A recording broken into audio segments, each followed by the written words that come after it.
Introduction. Hi friends, how are you? When we are held up in a traffic jam, how do we feel? Absolutely right. We feel suffocated and exhausted due to heavy smoke and noise of horns. We can define pollution as the presence of unwanted substances in air, soil and water. Now let's discuss in detail about pollution and its types.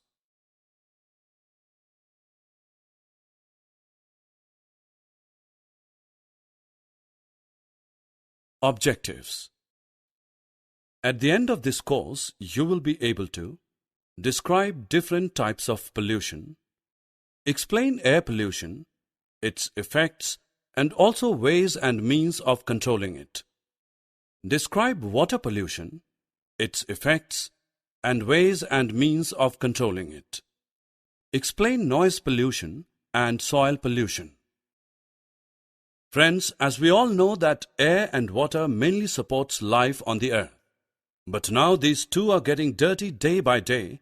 As a result, there is no fresh air to breathe and clean water to drink.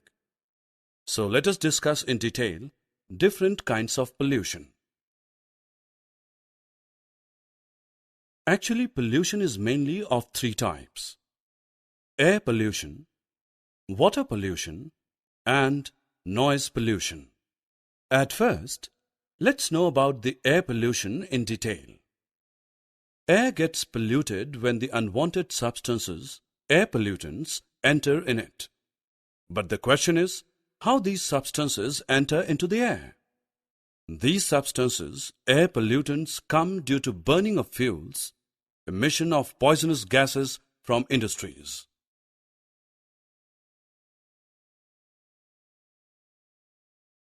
This polluted air mixes with clouds in the atmosphere and brings harmful rain.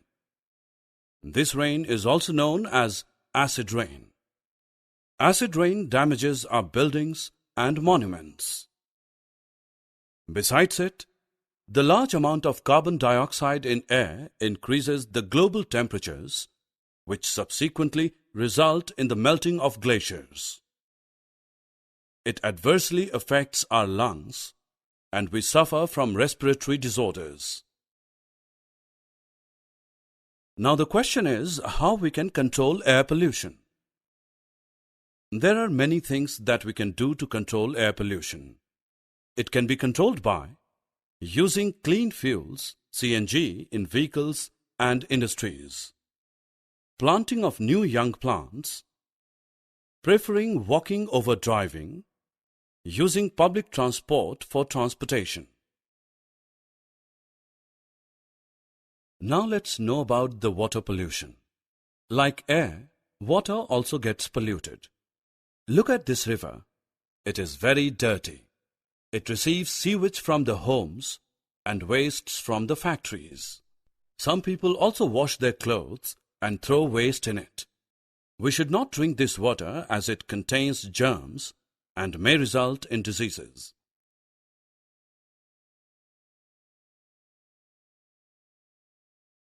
What are its effects?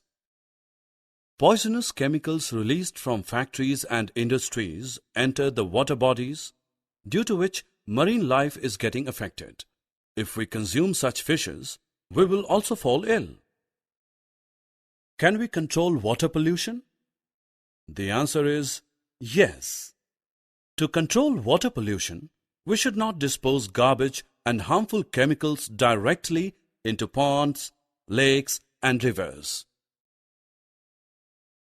Friends, did you ever get annoyed by large music systems in parties, long traffic jams, and loud voice of your parents?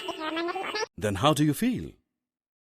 This unwanted sound created by human activities is called noise pollution.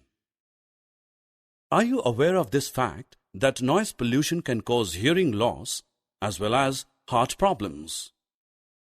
So we should try to make less noise. Friends, just think what happens if we dump garbage into the soil.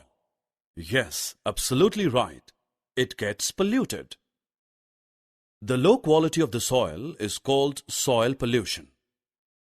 Dumping things like fruits, vegetable peels and papers get mixed with the soil, but plastic objects do not.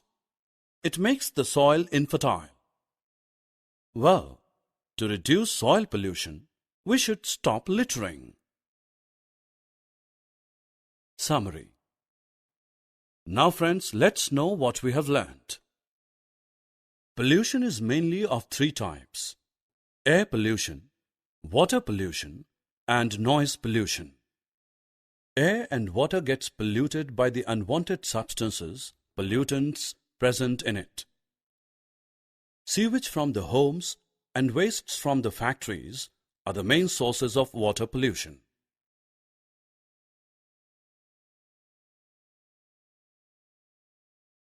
Polluted air and water have adverse effect upon human and animal health. To control water pollution, we should not dispose garbage and harmful chemicals directly into ponds, lakes and rivers. The unwanted sound created by human beings is called noise pollution. It is caused due to blowing of horns, using of loudspeakers, etc. The spoilage of soil's quality is called soil pollution.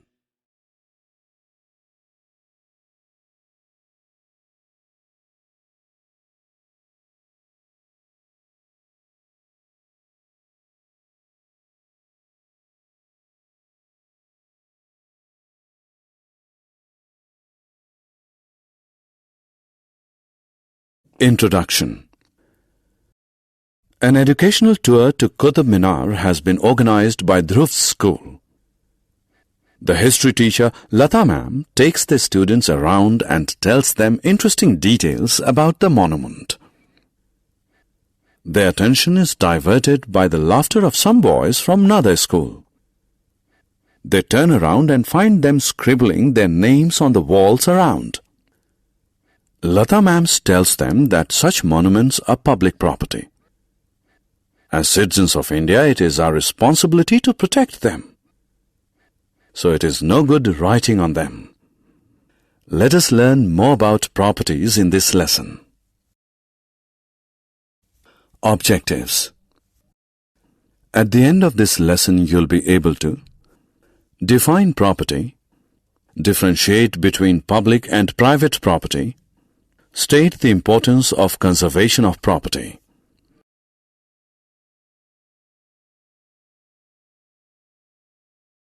Property. Property is anything that is owned by a person, a group of persons or government. Houses, vehicles, farmlands, historical buildings, trains, and post offices are all properties.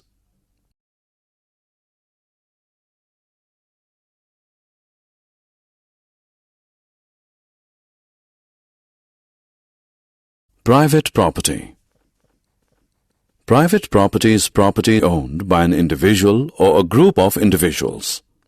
For example, furniture, car, house, land, and jewelry are all private properties because they are owned by a single individual or a group of individuals. The owner of a private property can exchange, sell, or even destroy his property.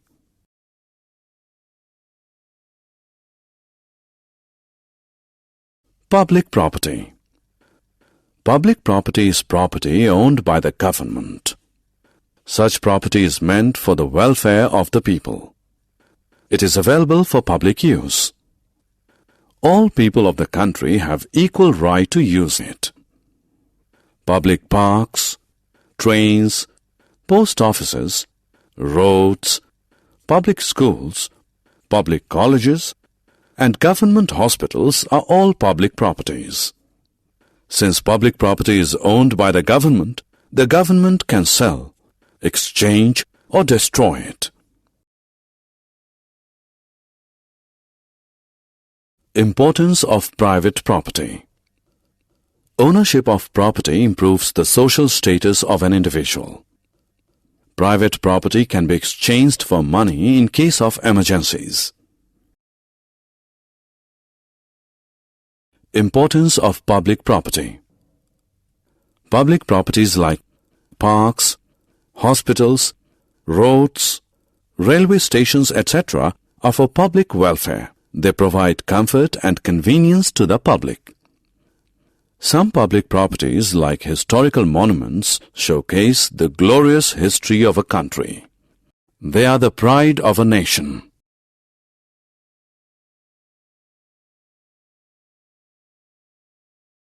Conservation of property. People should take care of property. People should invest their money in properties that can give better returns. People should not harm or deface public property. It is their responsibility to protect and preserve them. Summary. Let us summarize what we have learned.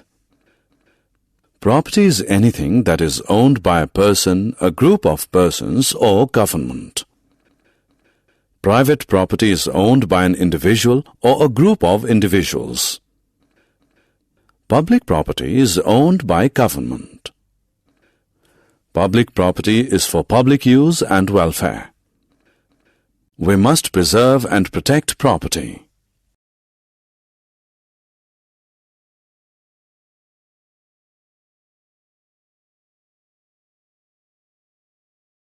Introduction. Aman is 8 years old and extremely naughty. Today, the science teacher has promised to take Aman's class to the chemistry laboratory to demonstrate some experiments. Once in the lab, Aman wanders away from the group. He finds a test tube with a bright-colored solution on a table.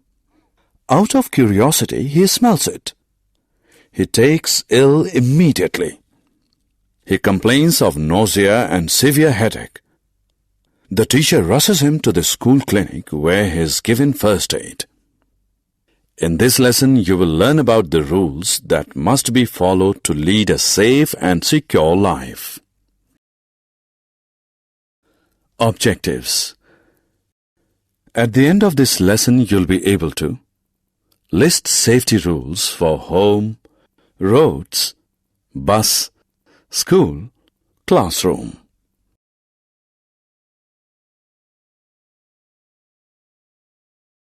Safety at home. Life is precious.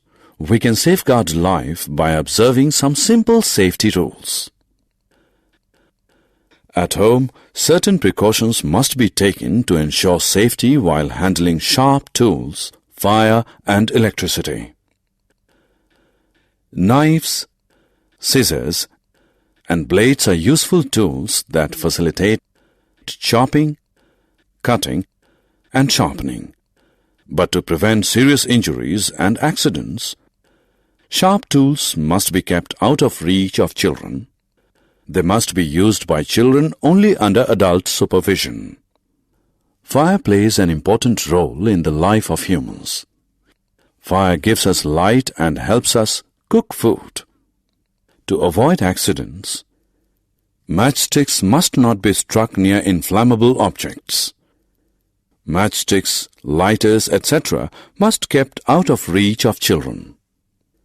Electricity is man's best friend, but careless use of electricity and electrical appliances can lead to fatal accidents.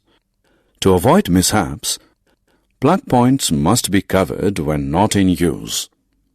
Switches and sockets must not be touched with wet hands. Electric wires must be concealed. Safety on roads. Road transport promotes trade by removing the barrier of distance. However, roads can be dangerous for pedestrians if traffic rules are not obeyed. To be safe on roads, walk only on the footpaths. Use the zebra crossing to cross roads. Cross roads only when traffic lights turn red. Before crossing the road, look to the right, then to the left, and then to the right again to make sure that it is safe to cross.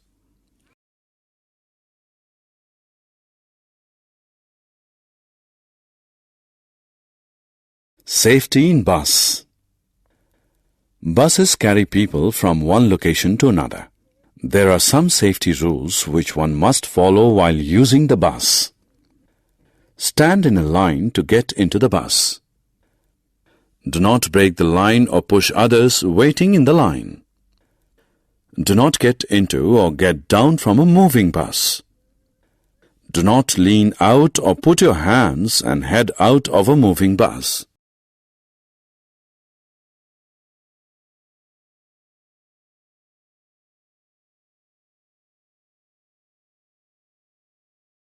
Safety in school. School is where you learn to share and cooperate. While in school, do not break the rules of games. Do not play roughly.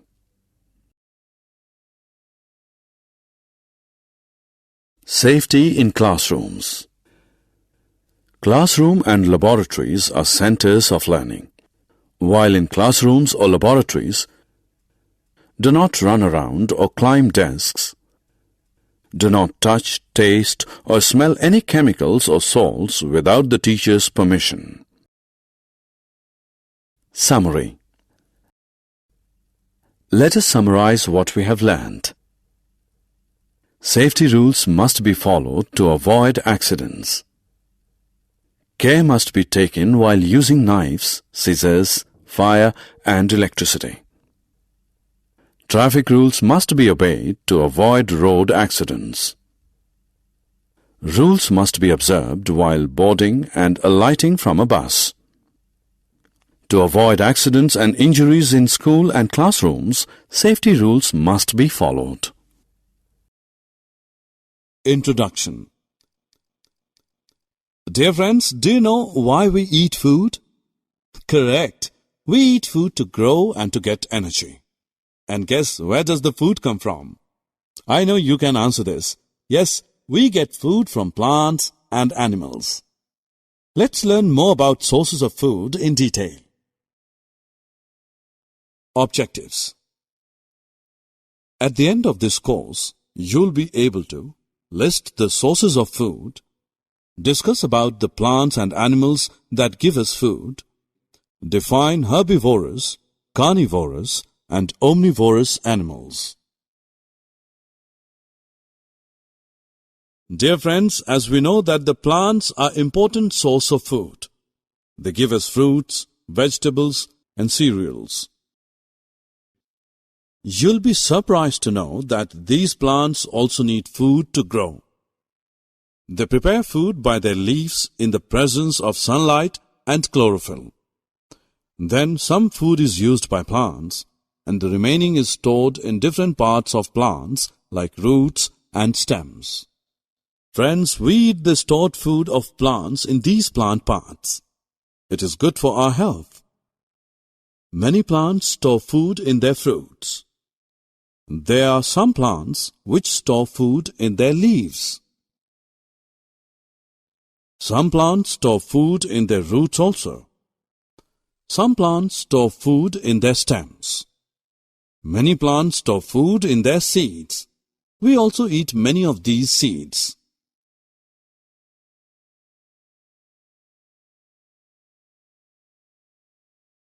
Now we move on to our next topic. Animals are an important source of food. Some animals such as cow, goat, buffalo, and camel give us milk. The milk contains many vitamins and minerals which are very essential for our growth. The milk is also used to make many dairy products such as cheese, butter, ghee, curd, and ice cream. Friends, some animals such as hen and duck give us eggs. Flesh of some animals such as hen, duck, buffalo, goat, and fish is used to eat.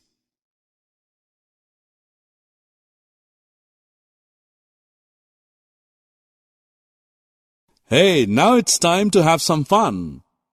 Drag and drop the correct options to fill up the blanks.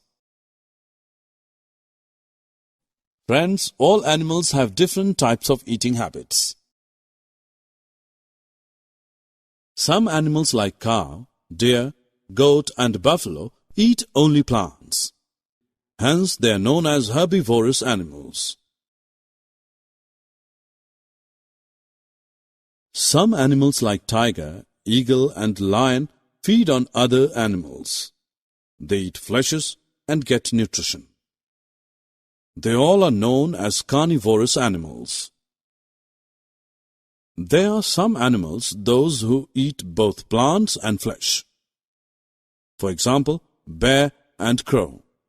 They are known as omnivorous animals.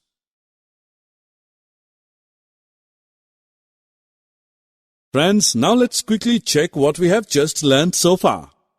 Drag and drop to match the following. Summary. Now friends, let us summarize what we have learned so far. Food gives us energy and helps us to grow. We get fruits, vegetables and cereals from the plants. We get milk, egg and many dairy products from animals. Those animals which eat plants are known as herbivorous.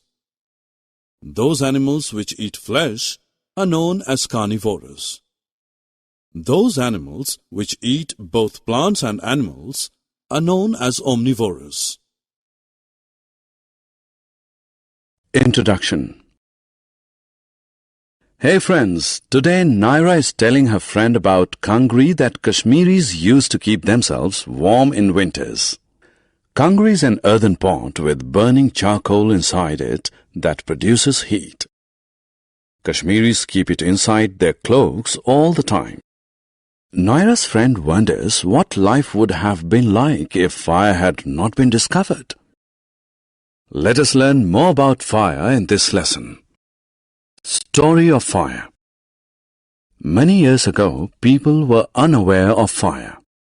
So they lived in the dark at night and ate uncooked food. Then, one day a man accidentally rubbed 2 stones and a spark was produced. And then people came to know about fire. Nowadays, fire is produced in several other ways, such as by striking a matchstick, pressing a gas lighter, etc. Uses of fire. Now let us understand how fire is useful to us. Fire has several uses. We use fire for light. For example, we use candles and lamps to light up our houses. We use fire to cook food and boil water. We build bonfires to get warmth in severe winters. We use fire to melt metals. Handling fire. Fire can cause serious injuries if not handled carefully. Let us now understand the precautions that we should take while handling fire. Never strike a matchstick close to inflammable substances like petrol, diesel, gas, etc. Never stand too close to a fireplace, otherwise your clothes may catch fire. Always keep fire extinguishers at home and offices to fight accidental fires. In case of a major fire, call the fire station immediately. Pour water on burns immediately. Summary. Let us summarize what we have learned. Many years ago, people did not know about fire. Fire was discovered accidentally. Fire is used for lighting, cooking, boiling, and melting. Fire must be handled carefully, otherwise it can cause serious injuries. Introduction. Pari lives in city with her parents. She is going to village in summer vacations where her grandparents live. This is the first time she is visiting an Indian village. On her way from the railway station to her grandparents' house, she finds a group of 5 elderly people sitting under a banyan tree. They are listening to some men standing in front of them. She is curious to know what is happening. Her father tells her that the elderly men are members of the Gram Panchayat and are solving some problem of the villagers. In this lesson, you will learn about the working of Gram Panchayat. Objectives. At the end of this lesson, you'll be able to explain the structure of a Gram Panchayat, list the functions of a Gram Panchayat. What is Gram Panchayat? We all know that the governments in the states and union territories maintain law and order in their cities and look after the needs of their city dwellers. The question that comes to our mind is who is responsible for keeping law and order in villages and meeting the requirements of villages? The answer is the village local government, which is known as village panchayat or Gram Panchayat, performs both the functions. Let us now understand the structure of the Gram Panchayats in detail. Gram Panchayat. A Gram Panchayat is the local government of a village. It is formed by members elected by the villagers in the Gram Panchayat elections. These elections are held every year. Anybody who is 18 years of age and above can cast a vote in the elections.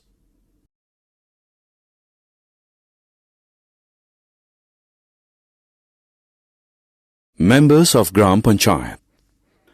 A Gram Panchayat consists of 5 members. The head of the Gram Panchayat is called the village pradhan or the sarpanch. The sarpanch of a Gram Panchayat can be a male or a female. The members of a Gram Panchayat hold meetings to solve the problems of the villagers. The Panchayat solves land, water and other disputes among villagers. Let us learn more about the other duties of a Gram Panchayat. Functions of Gram Panchayat. The Gram Panchayat looks after the cleanliness of the village. It also takes care of the water supply to the village. It serves to maintain roads, streets and proper lighting in the village. It makes arrangements for the education of children and adults of the village. Functions of Gram Panchayat. The Gram Panchayat provides facilities for maintaining public health and hygiene and organizes health programs for its people. It also maintains law and order in the village. For performing all these functions, the Gram Panchayat receives funds from the state government. Summary. Let us summarize what we have learned. A Gram Village Panchayat is the local government of a village. A Gram Panchayat consists of 5 members headed by the sarpanch. The members of a Gram Panchayat hold meetings to solve the problems of villagers. Proper maintenance of a village is the responsibility of its panchayat.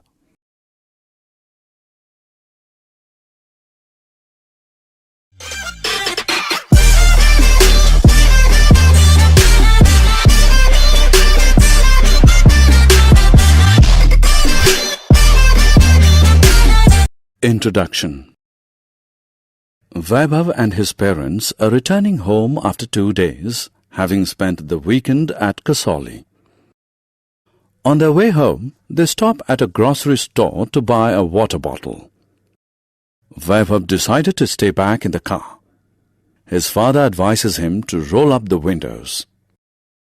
After a while, Vaibhav feels breathless and suffocated. He immediately rolls down the windows of the car to let in fresh air. In this lesson, you will learn about air and its importance. Objectives. At the end of this lesson, you'll be able to state the characteristics of air, explain the importance of air for all living beings, list the uses of air.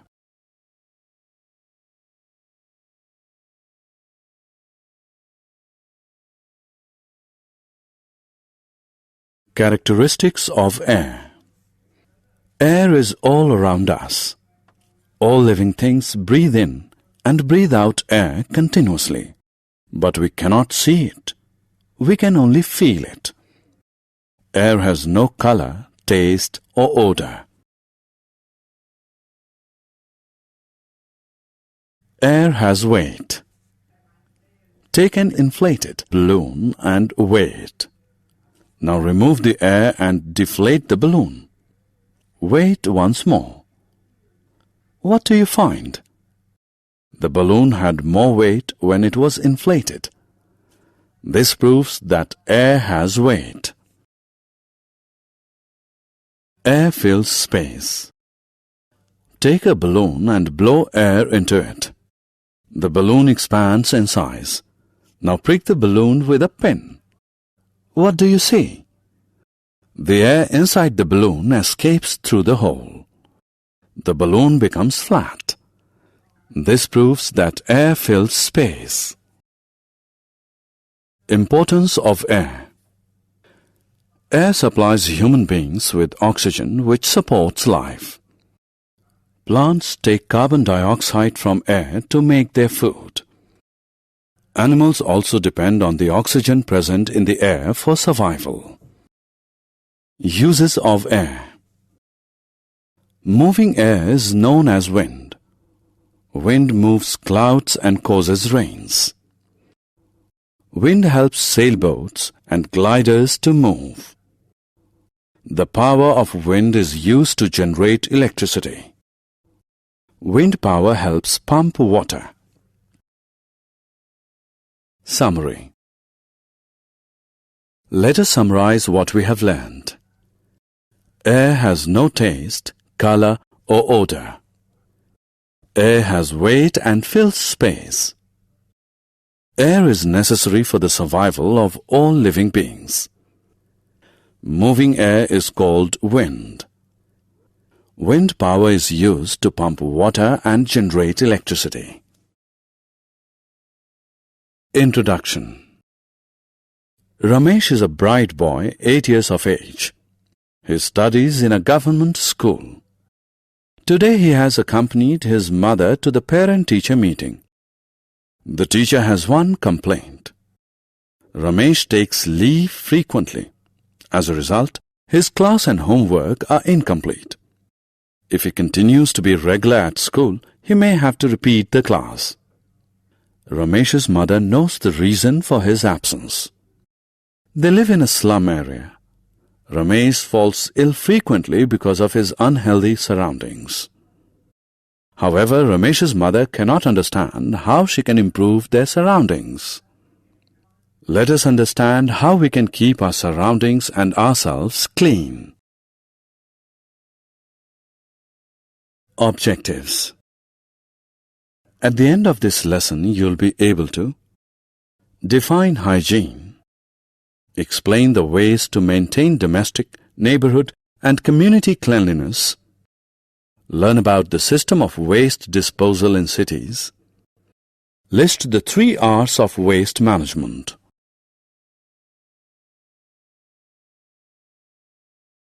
Hygiene. Hygiene means cleanliness of one's own body and the surroundings. We must practice hygiene to maintain good health, lead a good life. Personal hygiene. Personal hygiene involves keeping one's teeth, hands, nails, hair, body, and clothes clean. That is not enough. A clean body in a dirty surrounding can take ill. So it is important that we keep our surroundings clean as well. Personal hygiene and cleanliness of surroundings go hand in hand. Domestic hygiene. Cleanliness of surroundings begins with domestic hygiene. It involves keeping our homes neat and clean. We can maintain domestic cleanliness by making sure that there is no stagnation of water in our houses. The toilets and sinks are clean. The drainage pipes are clear. Old and useless items are discarded. Kitchen and other household wastes are disposed of every day. Neighborhood cleanliness. From domestic cleanliness, we move to neighborhood cleanliness. To keep our neighborhood clean, we must ensure that the roads, parks, and grounds are cleaned daily. There is no stagnation of water on roads, parks, etc. The drainage pipes are clear. There is proper disposal of waste in public dustbins.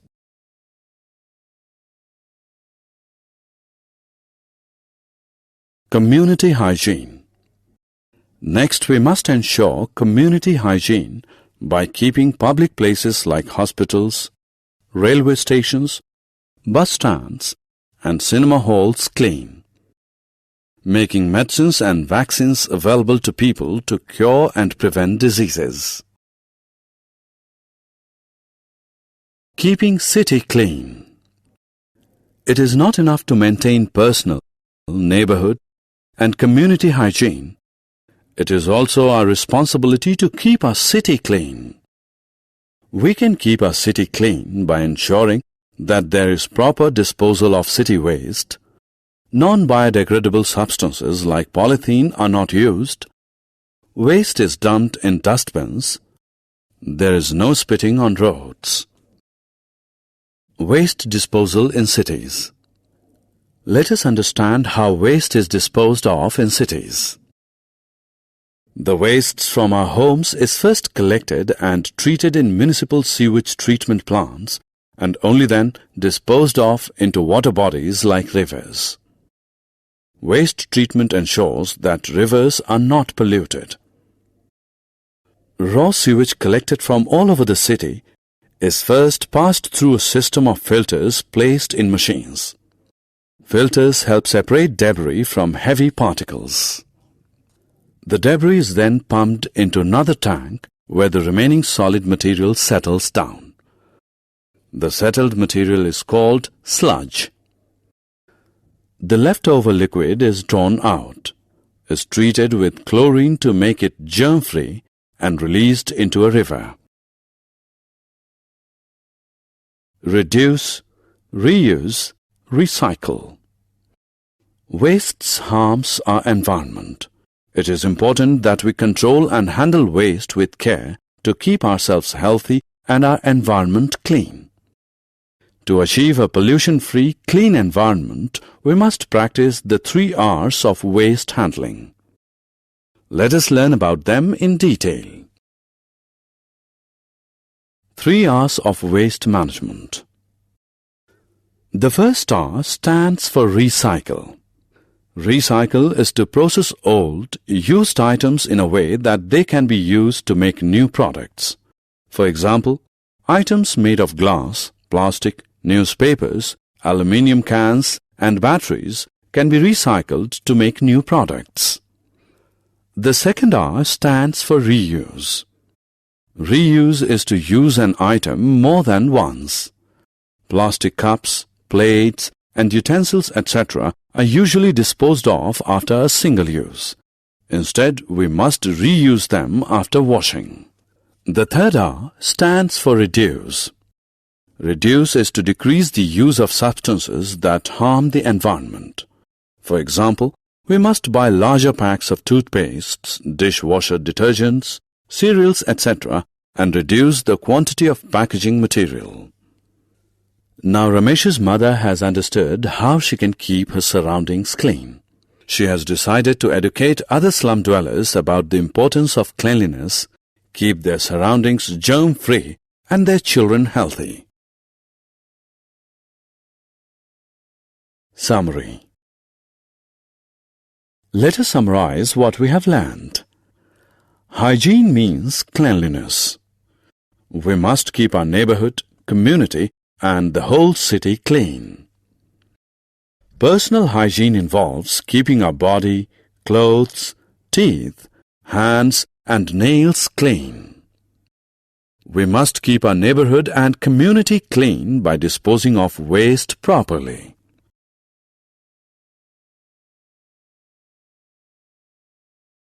The city waste is treated in municipal sewage treatment plants before disposal.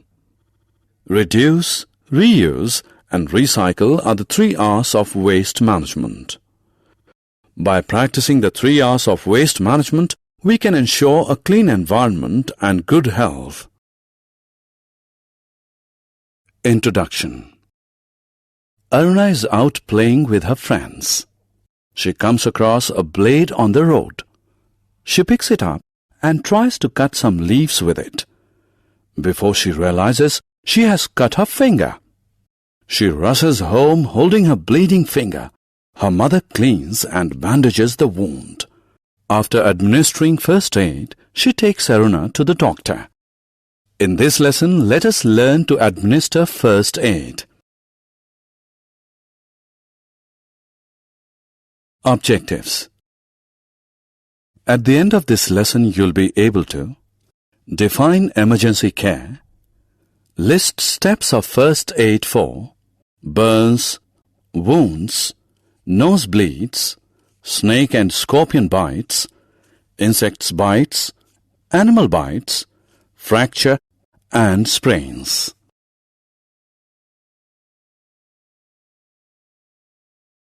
Emergency care. An old man was sitting in the park. Suddenly he feels severe pain in the left side of chest. He might have a heart attack. What he needs is the immediate care. Any immediate care that a patient requires in order to save his life or prevent a permanent injury is called emergency care. Severe accidents, heart attacks, asthma attacks, etc. require emergency care. Let us now learn some home remedies that can be used to treat small injuries. First aid for burns. A burn is an injury to the skin resulting from a direct contact with an extremely hot substance, electricity, or chemicals. When a person suffers burn injuries, then we should pour cold water over the burnt part or place ice over it. Wipe with dry cloth and apply antibiotic ointment on the burnt area.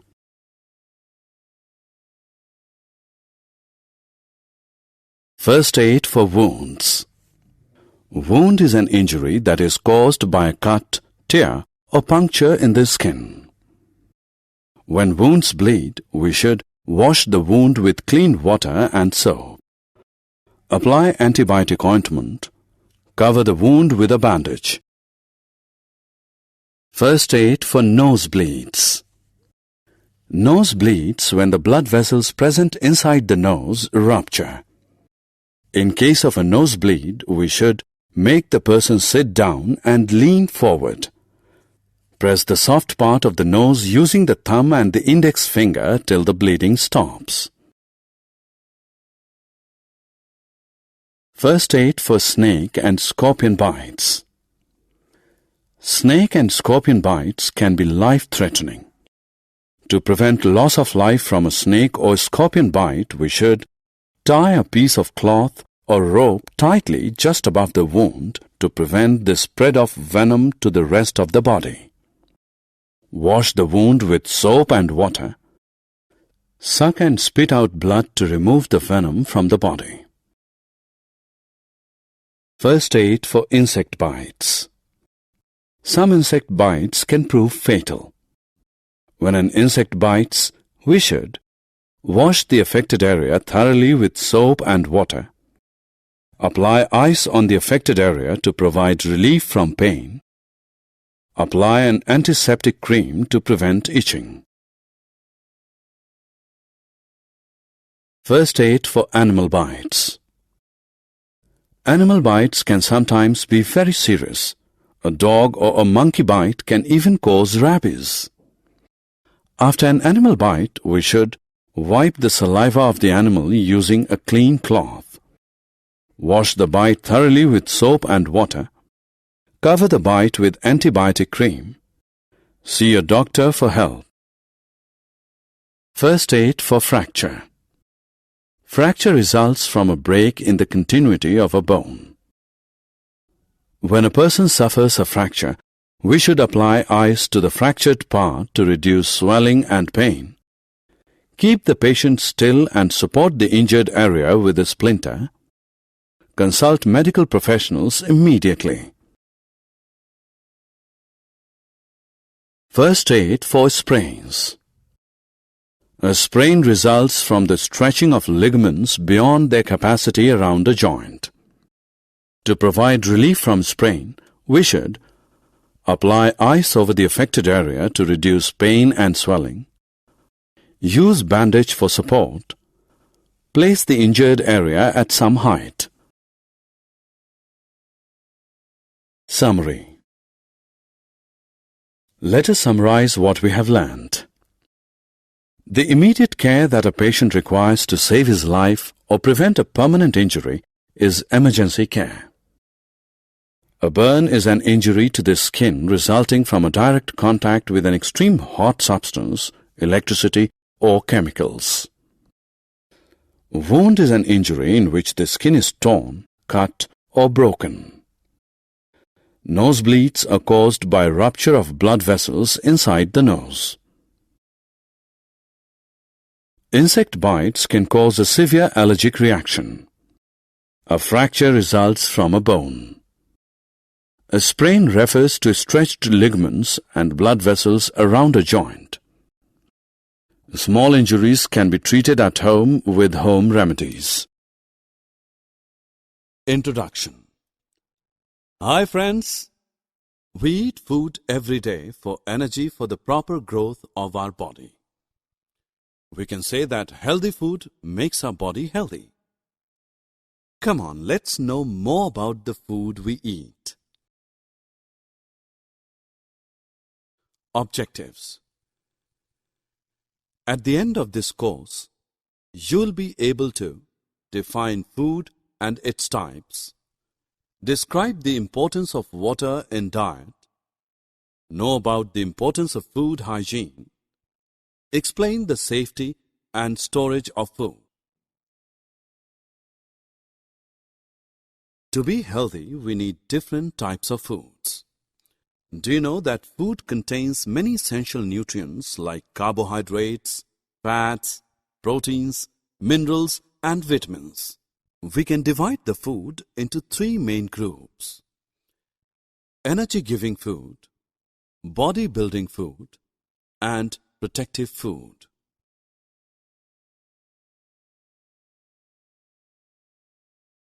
Friends, as I told you earlier that we need energy to perform various tasks.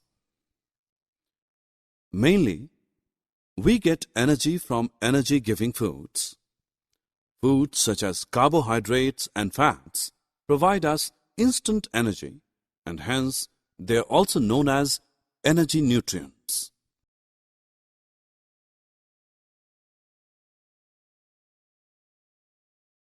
Food also helps in the proper growth of our body. The food rich in proteins is called body-building food. Such food strengthens our bones and muscles. Let us know about the protective food. This kind of food protects us from diseases. It makes our body disease-resistant. The food which provides protection to our body is called protective food. Protective foods are rich in vitamins and minerals.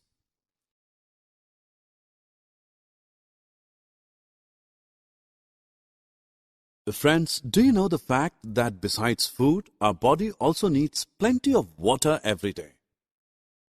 You can also notice that many drinks contain water in them. Do you know that if we do not drink enough water regularly, especially on hot days, we may fall ill? So we should drink 4 to 6 glasses of water every day. Now coming on to the next topic, are you scared of germs? They are everywhere and can make you ill. So we should follow some simple rules or steps to protect ourselves from diseases. Wash hands thoroughly with soap before and after meal. Cut short your nails regularly. Eat raw fruits and vegetables after washing them with clean water. Eat freshly cooked food and try to avoid dirty or stale food. Let's know about the safety and storage of food from spoiling. Boiling of water makes it germ-free. Refrigerators keep the food cold and safe from germs. Wash fresh fruits and vegetables thoroughly. Food should be covered with protected foil, cloth or lid. Summary.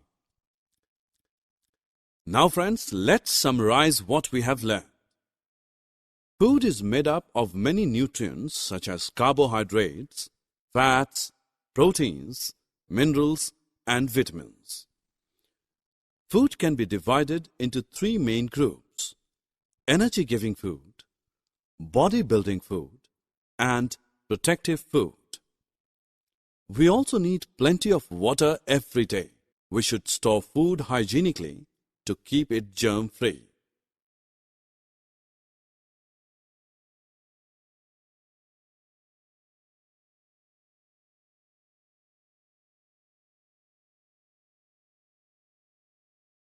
Introduction. Dad, I'm very hungry. Is any fruit kept inside the refrigerator? Yes, my dear son, but before taking and eating any fruit, first wash your hands and then fruits to clean them. But why, Dad? Look, they're clean. Because there's so many germs present on your hands and fruits and you cannot see them. So, it's not hygienic and healthy to eat them without washing hands.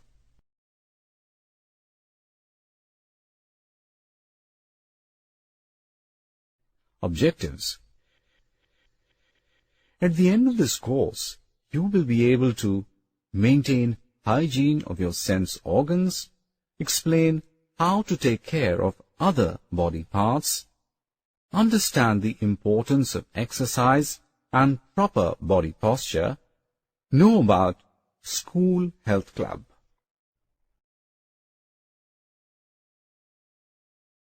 Dear friends, I'm your friend Sam. Let's recall first what sense organs are present in our body. Eyes, ears, nose, tongue and skin are the 5 sense organs present in our body. Actually, we interact with the outer world with the help of these organs. So it is very necessary to take care of them. Now, let us discuss how we keep our sense organs healthy and hygienic. Let's first discuss eyes. Eyes are the sense organ of sight. To take care of our eyes, we should follow some useful tips, which are as follows. Wash your eyes with cold water regularly. Always read under sufficient light.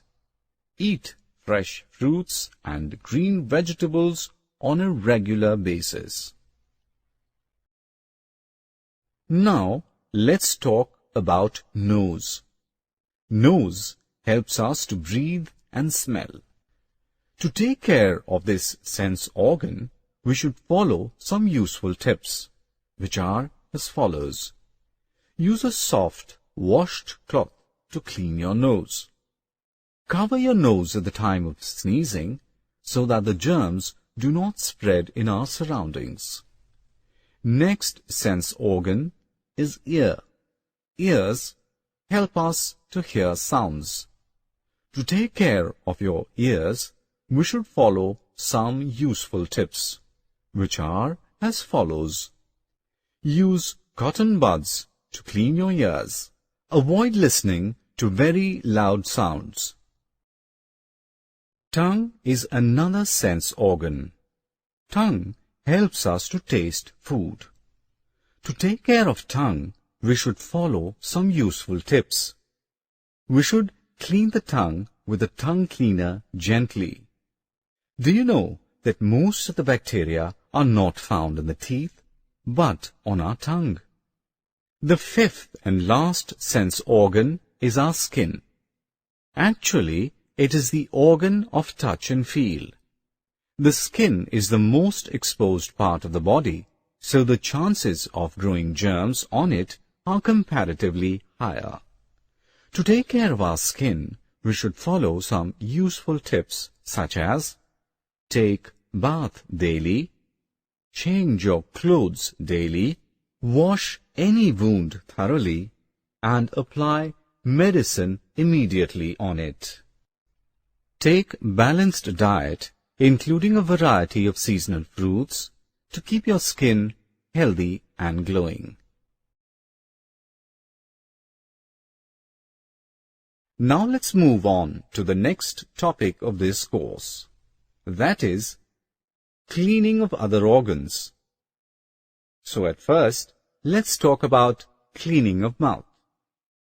A healthy mouth requires daily brushing of your teeth, tongue cleaning, massaging of gums, and rinsing the mouth. Now, let's talk about cleaning of teeth. Teeth help us in chewing and grinding the food. To keep them healthy and strong, we should brush our teeth twice a day, after waking up in the morning and before sleeping at night. Now, let's discuss the methods of keeping the hair clean. Do you know that the hair keeps the germs away from your body? Sweat and oil makes the hair dirty. So to keep your hair clean and healthy, you should follow some steps such as wash your hair regularly with a mild hair cleanser or shampoo. Massage the scalp well with oil. As we can see that the face is that part of our body which bears most of the sense organs. So in order to keep it clean, we should follow some necessary tips such as wash your face at least twice a day to remove all dirt, dust and germs which come in contact during the course of the day. Apply some moisturizer on your face to keep it healthy and fresh. Our nails also contain dust particles and germs, and if we eat food with hands having dirty nails, the dirt may enter into our mouth, which may cause diseases. To keep our nails clean and healthy, we should cut our nails regularly and wash them with hand sanitizer every day. To prevent infections, we should follow certain steps such as wash your legs and feet well during bathing. Dry them properly, especially between the toes. After coming from outside, wash your legs and feet properly. If we want to remain healthy and fit, we should exercise regularly because exercising makes you more energetic, keeps your body weight under check, keeps mentally and physically fit. Now let's enjoy another interesting topic, that is body posture. A good body posture is essential for proper body growth. In a good posture, our shoulders ought to be straight, abdomen should be pulled in, head should be lifted, and chin should be parallel to the ground. Do you know the benefits of having a good posture? Okay, now I will tell you. If you have a good posture, then breathing becomes easier, blood circulation and digestion improves, muscles and joints become stronger, your voice gets clearer.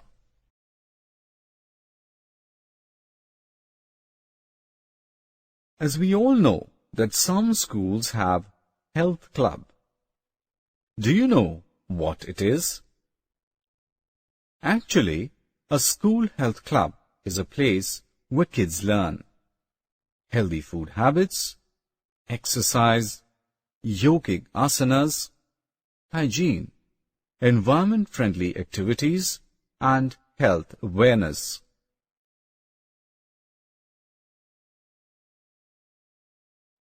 Summary. Now, friends, let us summarize what you have learnt. Eyes, ears, nose, tongue and skin are our sense organs. We should keep them clean and healthy.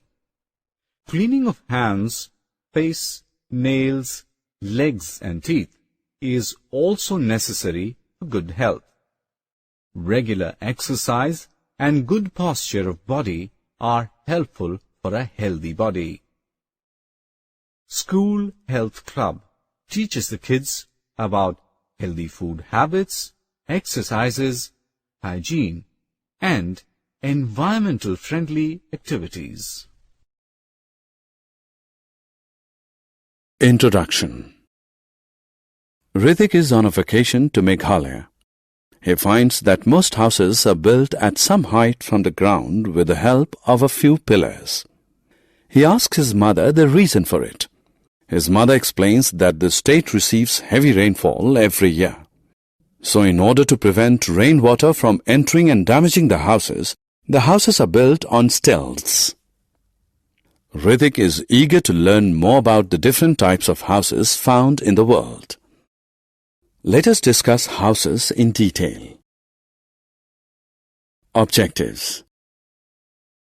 At the end of this lesson, you will be able to define a house, explain the different types of houses found in different areas, list the features of a good house, define natural shelters, define sanitation, explain the importance of sanitation and safety of a house.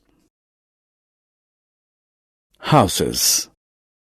What is a house? House is a building or place where people live with their families. Houses in snowy areas. Houses differ from place to place. Houses in areas that receive heavy snowfall have sloping roofs. Sloping roofs prevent snow from collecting on the roof. In places covered with snow throughout the year like Greenland, Antarctica, etc., people live in special houses known as igloos. Igloos are semi-spherical in shape and are made of blocks of ice.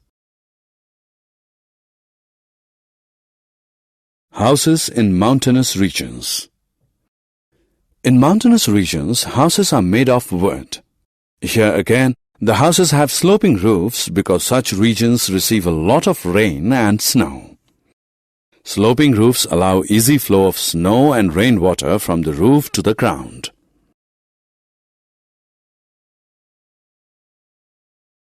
Houses in rainy areas. In areas that receive heavy rains, houses are built at some height above the ground. These houses are supported by pillars made of bamboo known as stilts. That is why these houses are called stilt houses. Stilt houses save people from floods, which are a regular feature in such regions. Houses in villages. Houses in villages are made of mud, clay, straw, and bushes. They are called huts. Houses in cities and towns. In towns and cities, houses are built of bricks and cement. They are either single or multi-storied. Many different families live in these multi-storied buildings.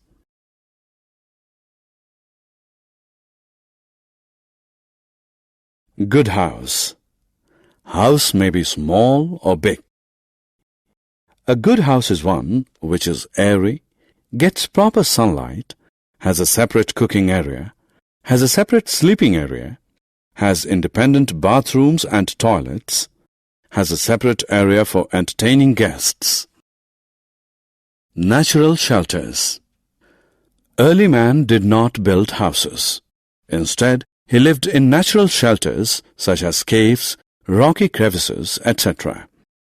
They provide protection to early man from extreme weather conditions, wild animals, etc. Sanitation. Sanitation means cleanliness. Sanitation in houses can be ensured through safe disposal of waste generated in the houses. Drainage of a house must be regularly checked to avoid choking and overflowing. Safety of house. Safety of a house is very important. Dirty water should not be allowed to collect near a house as it damages the house. Leakages in overhead tanks should be plugged. Woodwork of a house must be protected from termites. Summary. Let us summarize what we have learned. Houses are buildings where people live with their families. Igloos are found in areas covered with snow throughout the year. Stilt houses are found in areas that receive heavy rains. Houses in mountainous regions have sloping roofs. Village houses made of mud, clay, straw and bushes are known as huts. Houses in cities and towns are made of bricks and cement. Caves, rocky crevices, etc., where early man lived are known as natural shelters. Sanitation is ensured through safe disposal of waste generated in houses.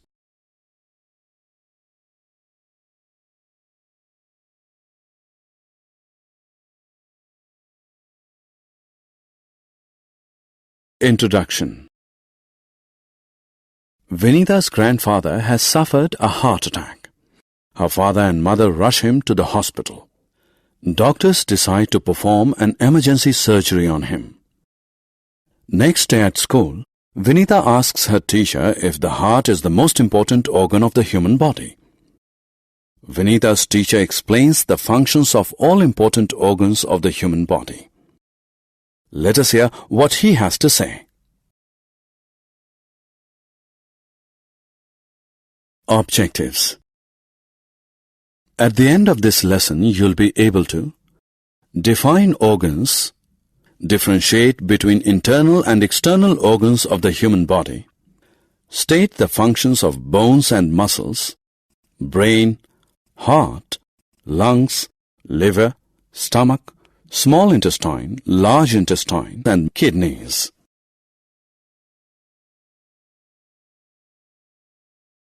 Organs. The parts of the human body that help the body perform functions like playing, bathing, walking, eating, digesting, breathing, etc. are called organs. On the basis of their location in the human body, organs are classified as internal or external. Let us learn more about the internal and external organs of the human body. Internal and external organs. The organs that are located on the exterior of the human body and are visible to the human eye from outside are called external organs. For example, skin, eyes, ears, nose, legs, etc. The organs that are located inside the human body and not visible to the human eye from outside are called internal organs. For example, heart, liver, kidneys, brain, bones, etc. Let us understand how some internal organs function. Bones and muscles.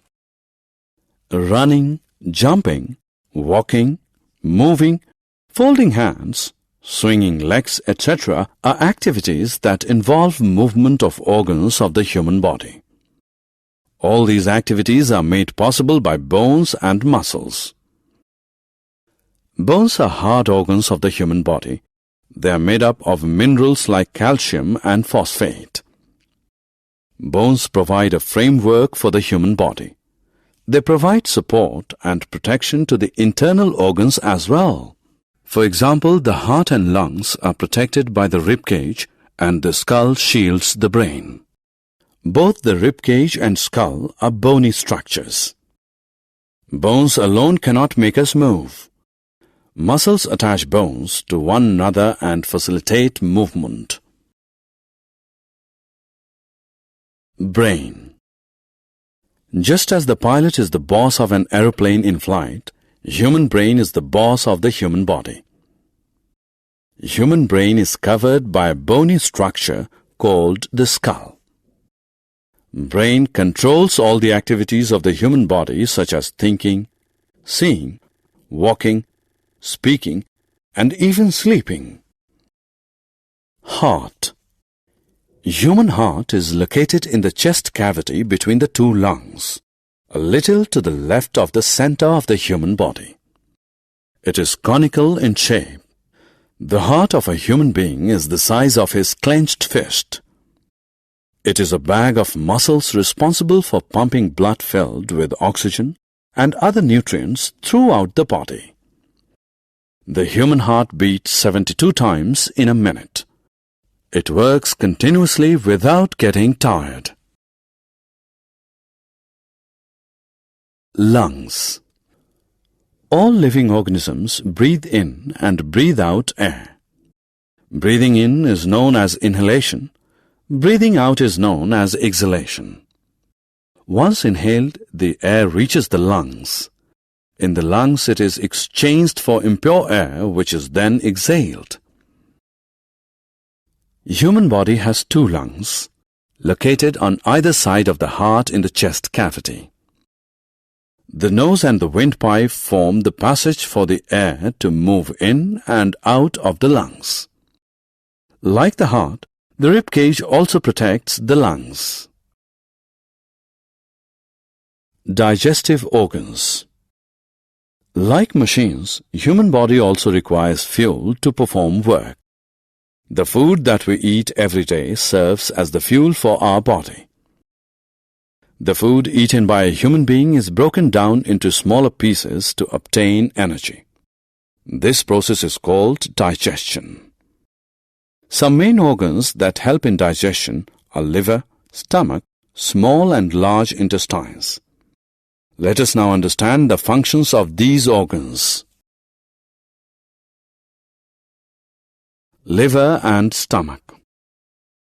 The liver is a secretory organ that produces many juices that help in digesting food. The stomach is a J-shaped muscular organ that stores the chewed food brought in by the food pipe. The food is digested in the stomach with the help of enzymes and acids present here. Small and large intestines. The intestines are long tubes where the final breakdown and absorption of food occurs. The small intestine is a long, coiled tube where the digested food is broken down completely and absorbed into the blood. The large intestine absorbs water from the undigested food and also passes the waste food out from the body as feces. Kidneys. The kidneys are organs that keep our blood free from unwanted substances called wastes. Our body has a pair of kidneys located just below the rib cage, one on either side of the body. The kidneys remove wastes from the blood and various body parts and thus keep us healthy. Summary. Let us summarize what we have learned. Parts of the body that help the human body perform various functions are called organs. On the basis of their location, organs are classified as internal or external. Internal organs are located inside the human body and are not visible to the human eye from the outside. External organs are located on the exterior of the human body and are visible to the human eye from outside. Bones and muscles help us move and protect internal organs. The brain is the boss of the human body that controls all human activities.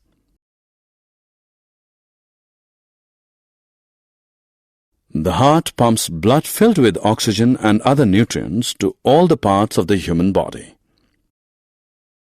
Lungs facilitate exchange of gases. Stomach and small intestine help in digestion and absorption of food. Large intestine and kidneys keep us healthy by removing wastes from the body. Introduction. Reena is on her way to the Science Museum with her parents.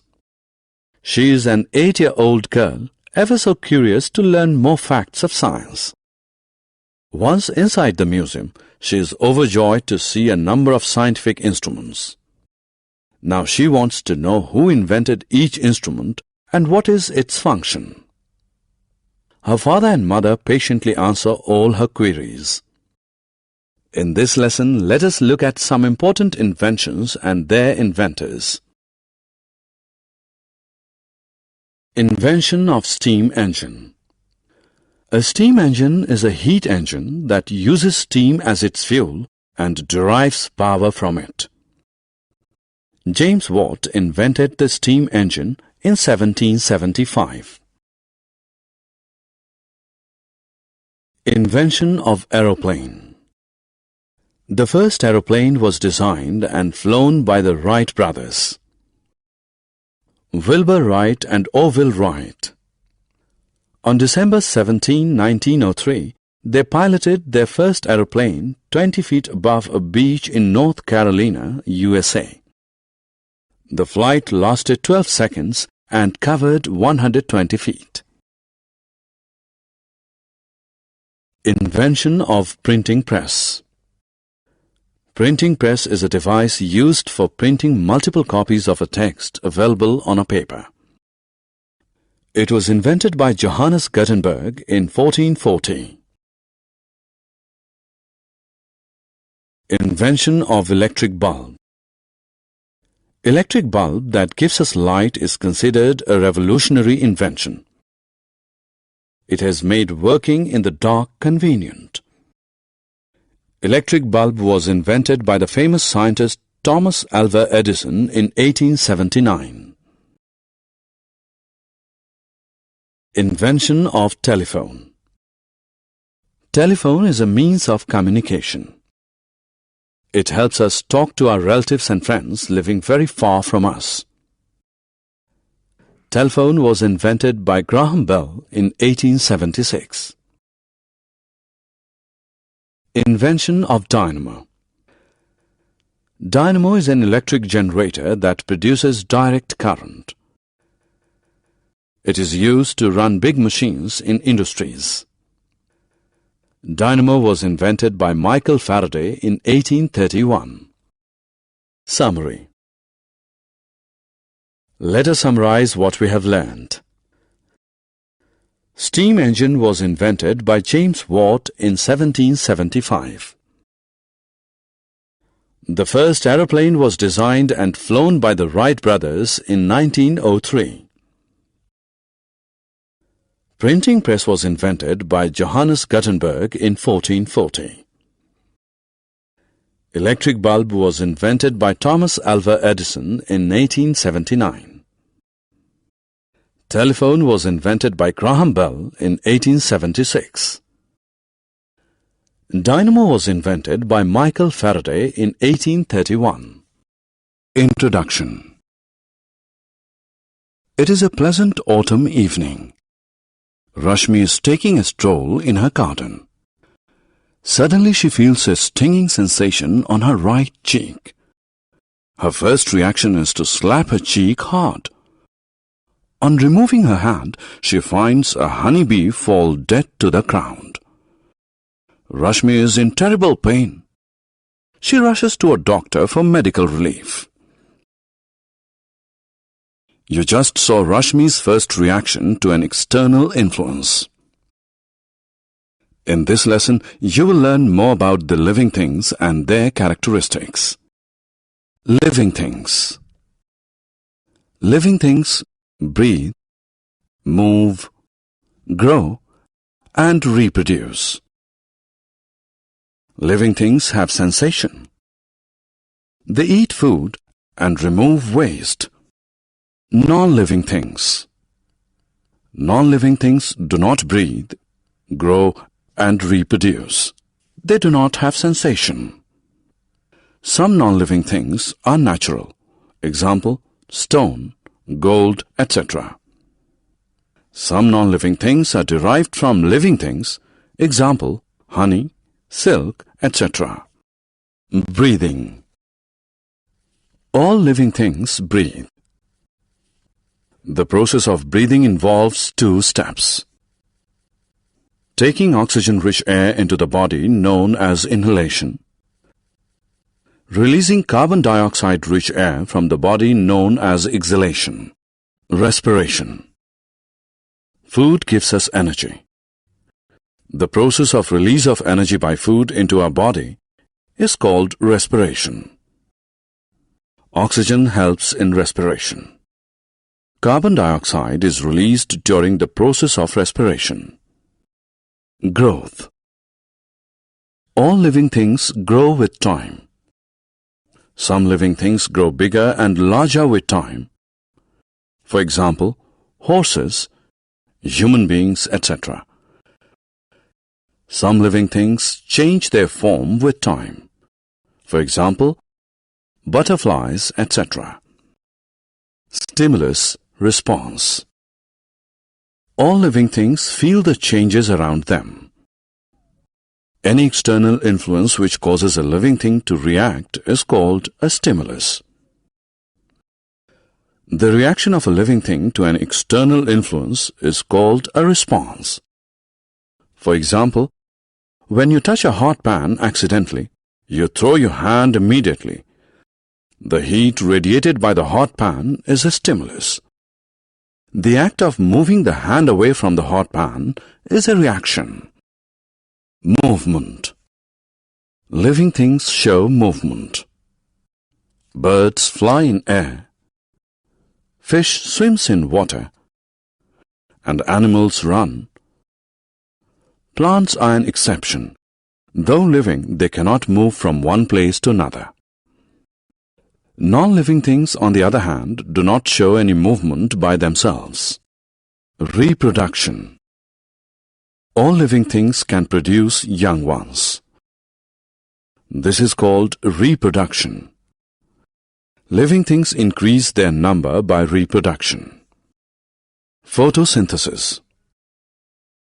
Plants make food in their leaves by means of a process called photosynthesis. Leaves of a plant prepare food by converting the carbon dioxide absorbed from air and water absorbed from soil into glucose in the presence of sunlight. Oxygen is released during photosynthesis. Sources of food. Some animals get their food from plants. They are called herbivorous. Cows and elephants are examples of herbivorous. Some animals kill and eat other animals for survival. They are called carnivorous. Tigers are examples of carnivorous. Some animals get their food from both plants and animals. They are called omnivorous. Bears and humans are examples of omnivorous.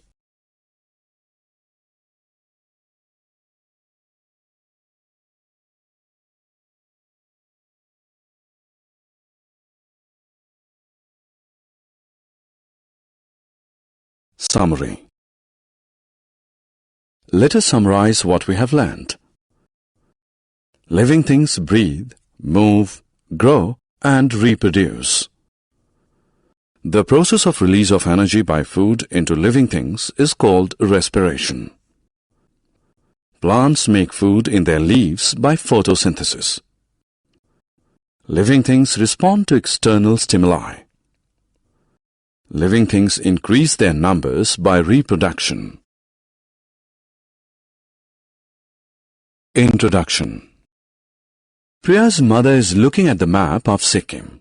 Priya wants to know why. Her mother tells her that she is planning of a family visit to Sikkim next week. She wants the trip to be a memorable one for everyone. Therefore, she is planning. She will use the map to learn about the various spaces in Sikkim, their location, the distances between them, etc. Let us learn about maps in detail. Maps. A map represents some portion or all of Earth's surface diagrammatically. It shows countries of the world, their capitals, cities, and towns. It also shows the various landforms and water bodies on Earth. Maps use pictures or signs to denote rivers, mountains, etc. Such pictures and signs are known as symbols. Some common symbols used in maps are black lines to represent roads, blue lines to represent rivers, the color green to represent parks, dots to represent houses, and a fireman's hat to represent fire stations. Magnetic compass. A magnetic compass is a simple device which helps us to locate a place. It has a long needle. One end of the needle is marked N to represent the north direction. No matter where you are on Earth's surface, the needle of the magnetic compass will always point to the north direction. Thus, one can find all other directions in relation to north. Cartography. Cartography is the science of drawing maps. The person who draws maps is known as a cartographer. In the olden days, maps were drawn using hand tools. Hand cartography was a time-consuming and difficult process. Maps drawn using hand tools were also inaccurate. But nowadays, maps are drawn with the help of computer software, hence they are more accurate. Atlas. An atlas is a collection of maps and charts. The maps in an atlas give the geographical information about different parts of the world. The charts in an atlas contain details of specific locations such as population, sea levels, crops produced, etc. Maps are of two types, political and physical. Let us learn about them in detail. Political maps. A political map is a map that shows lines defining countries, states, and territories. Its purpose is to show the political borders. For example, the world political map shows all the countries of the world with their capitals. Similarly, the political map of Europe depicts all the political boundaries and also the names and capitals of all the countries in Europe. Thus, political maps help us in understanding the world better. Physical maps. Physical maps illustrate the physical features of an area such as mountains, rivers, and lakes. Water bodies are usually colored blue in a physical map. Different colors are used to show different land elevations, green for lower elevations, and orange or brown for higher elevations. For example, the physical map of Africa shows the African continent located between the Atlantic Ocean on the west and the Indian Ocean in the east. The African continent is also shown as sharing its northeast border with the Red Sea.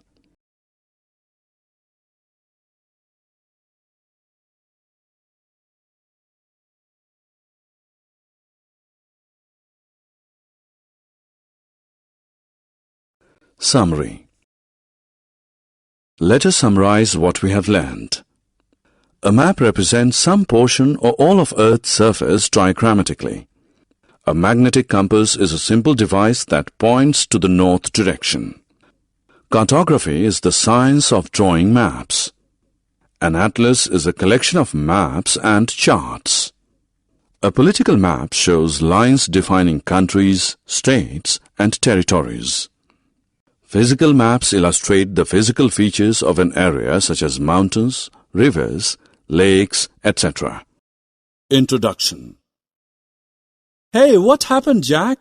Why are you looking so serious? Today is a cricket match between India and Australia in Ahmedabad, and I want to go there to watch that live match, but my parents are not allowing. So how can I watch it?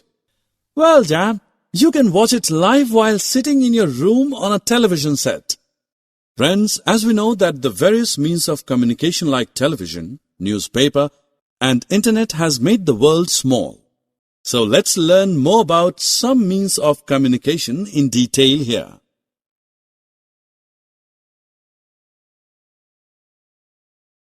Objectives. At the end of this lesson, you'll be able to newspaper, letters and telegrams, radio and television, telephone, pager and mobile phone, telex, fax, internet and email. Hi friends, how are you? As we all see usually that in our home, newspaper getting delivered daily. But what's its use? Actually, we get information about the world in the form of text and pictures printed on a paper through it. It includes many sections such as national, international, sports, business news and weather reports. You know, it also has a special section for you in which many stories, poems, jokes and riddles get published. Now let's know more about other mean of communication, that is, letters. Do you know the fact that letters are the written form of communication? It is generally used to exchange information with people present anywhere in the world. Inland letters, aerogram, and postcards are different types of letters. Let's know about them in detail. Let's start with inland letter.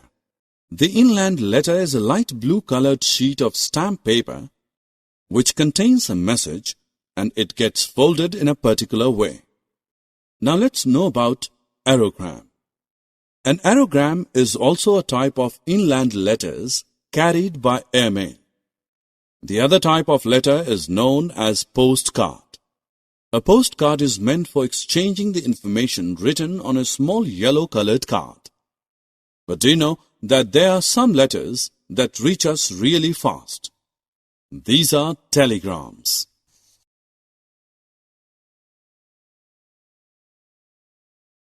A telegram is also a means of communication. A telegram contains a brief message that can be sent quickly to a distant place. You will be surprised to know that very short messages were sent through these telegrams and people had to pay the money according to the number of words they had.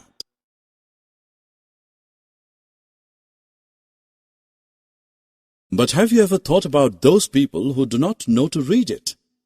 So, how do they get connected with the world? The people who do not know how to read can get news about the world with the help of radio and television. We can hear news and listen to various programs like songs through radio. On the other hand, television is an audio-visual form of communication. That means we can see and hear the events happening in the world. While sitting at home, we can enjoy watching songs, films, news, educational events and sports on television. Now let's move on to the next mean of communication, that is, telephones. Actually, telephones are used to exchange messages through the telephonic wires. It helps us talk to any person at any place in the world. With the advancement in technologies day by day, telephones got first replaced with pagers and then with mobile phones. Now let us learn more about them. A pager is a small device that usually receives alert signals and short messages. This device is useful for those people who expect telephone calls and are not near a telephone set to make or return calls immediately. But soon mobile phones came in market and they replaced pagers due to the advanced technology. With the help of mobile phones, people can communicate both by talking or sending messages to the person anywhere.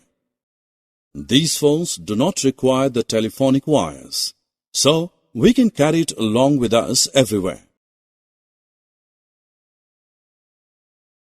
Telex is another mean of communication which provides a means of printed communication using teleprinter.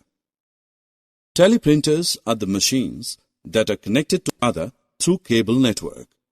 This machine contains a keyboard to type the message. The messages typed at one end get typed on the machine placed at other end, and the receiver can get that message printed on a paper. These all are the common means of communications. Now let us have a look at some modern means of communication.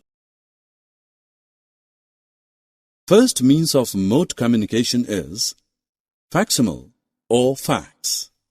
Actually, this is an electronic device that sends handwritten or printed messages like letters, diagrams, graphs, and sketches instantly.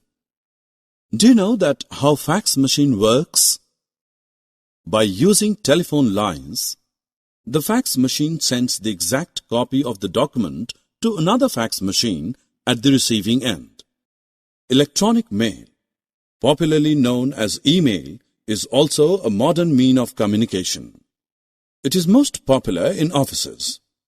It is a modern or advanced method of sending typed messages using computers and internet. These help to transfer the messages really fast, almost within few seconds. Voice chat and video chat are also means of modern communication through internet.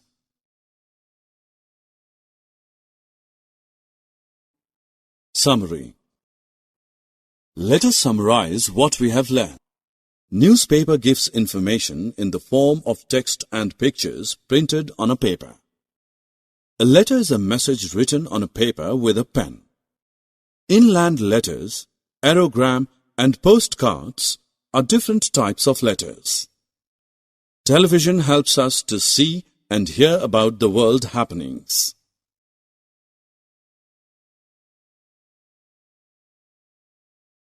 Telephones and mobile phones help us talk to any person at any place of world. Facsimile or fax is a written or typed message sent using telephone line. Email is a method of sending typed messages using computers and internet. Introduction.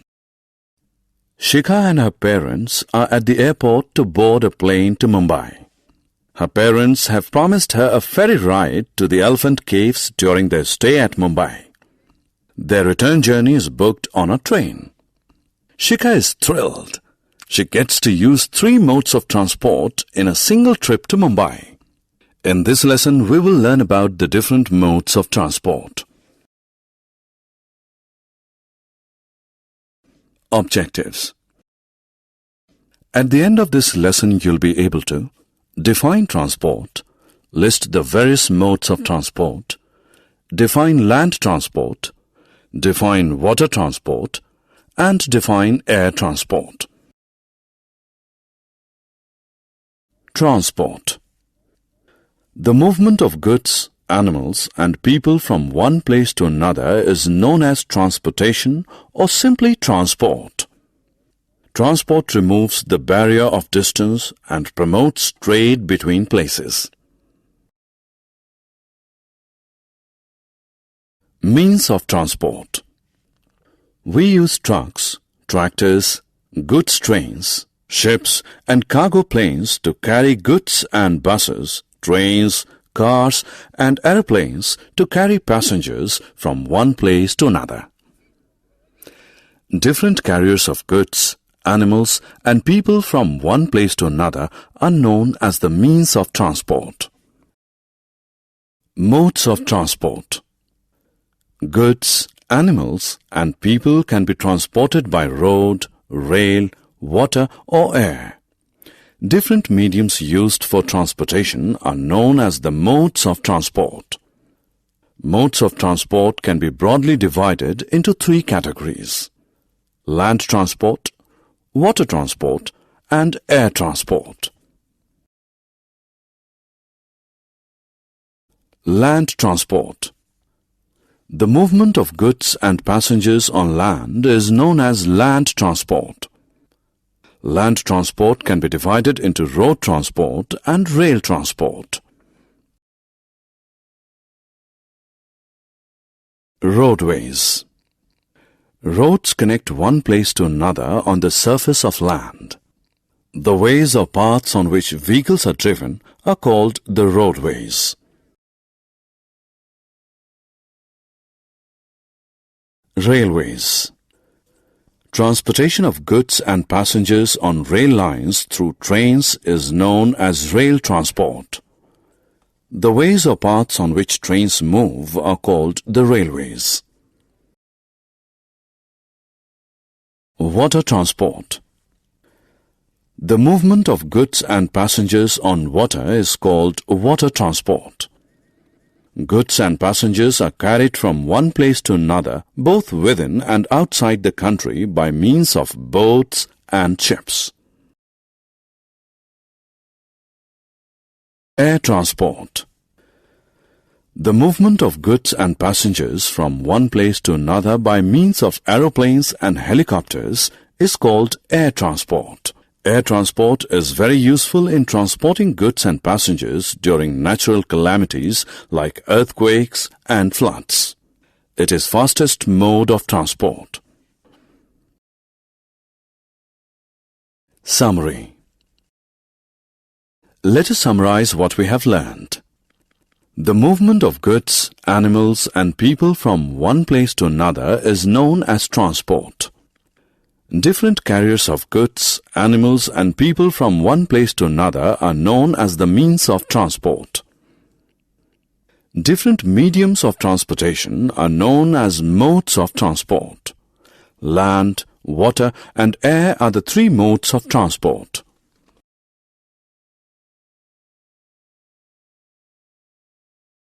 Introduction. Shreya is a doctor. She is returning to India after 10 long years. On her way home from the airport, she is saddened to find overflowing municipal garbage bins, spilling dirt and spreading diseases at many places. She decides to take up the issue with the municipal corporation the next day. In this lesson, we will learn about local government bodies and their functions.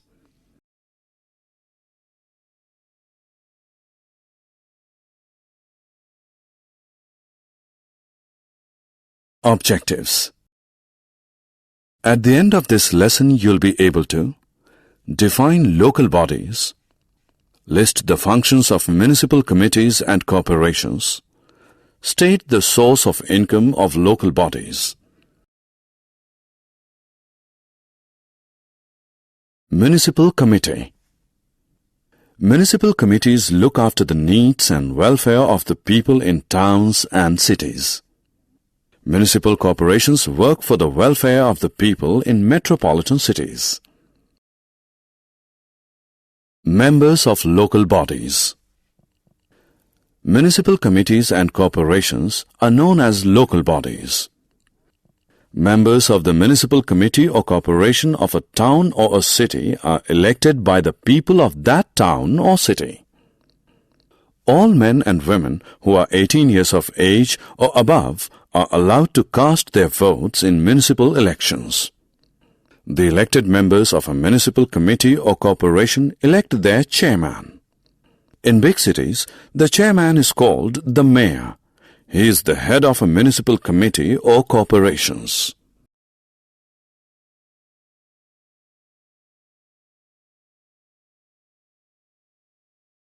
Functions of municipal committees and corporations. Municipal committees and corporations look after maintenance of roads, maintenance of parks and gardens, removal of garbage, drainage of water, supply of clean drinking water to people, street lighting, opening of hospitals, dispensaries and healthcare centers, and opening of primary schools. Source of income of local bodies. Local bodies get money for provision of services from the respective state governments. The state governments in turn get the money from their citizens through property taxes, road taxes and toll taxes. Summary. Let us summarize what we have learned. Municipal committees and corporations look after the needs and welfare of the people in towns and cities. Members of municipal committees and corporations are elected by the people of respective towns and cities. Mayor is the head of a municipal committee or corporation. Municipal committees and corporations get money for provision of services from the respective state governments, which in turn collect it as taxes from the citizens. Introduction. The solar system is the sun and the group of planets and bodies that orbit it. The sun is the center of our solar system. Planets and other bodies like comets and asteroids orbit or go around the sun. In this lesson, let us learn more about the solar system. Objectives. At the end of this lesson, you'll be able to define solar system, explain the occurrence of day and night, explain the occurrence of seasons, list the 8 phases of moon, explain weather and its effects on life on Earth. Solar system. Solar system consists of the sun and the 8 planets that revolve around the sun. The 8 planets are Mercury, Venus, Earth, Mars, Jupiter, Saturn, Uranus and Neptune. Movement of Earth. Besides going around the sun, the Earth spins on its own axis like a top. This is called rotation. Earth completes one rotation in 24 hours. During Earth's rotation, one half of the Earth faces the sun and the other half faces away from the sun. The former experiences day and the latter night. Therefore, Earth's rotation causes day and night. Movement of Earth. Earth's movement around the sun along a fixed path is called revolution. Revolution causes seasons to change on Earth. Earth completes one revolution around the sun in 365 and 1/4 days, that is 1 year. During Earth's revolution, that part of the Earth which is closer to the sun experiences summer, while the other part of the Earth farther away from the sun experiences winter. Moon. Moon is the natural satellite of Earth that revolves around it. It completes one revolution in 27 and 3/4 days. Unlike our Earth, there is no air or water on Moon. Therefore, life is not possible on Moon. Phases of Moon. Moon passes through 8 phases in a month. Moon's revolution around the Earth and Earth's revolution around the Sun cause the following phases of Moon. New Moon. It is the phase when the Moon facing the Earth is not visible. Waxing crescent. It is the phase when the Moon begins to appear. First quarter. It is the phase when half the Moon is visible. Waxing gibbous. It is the phase when most of the Moon is visible. Full Moon. It is the phase when the full Moon is visible. After full Moon, the size of visible Moon starts decreasing. Waning gibbous.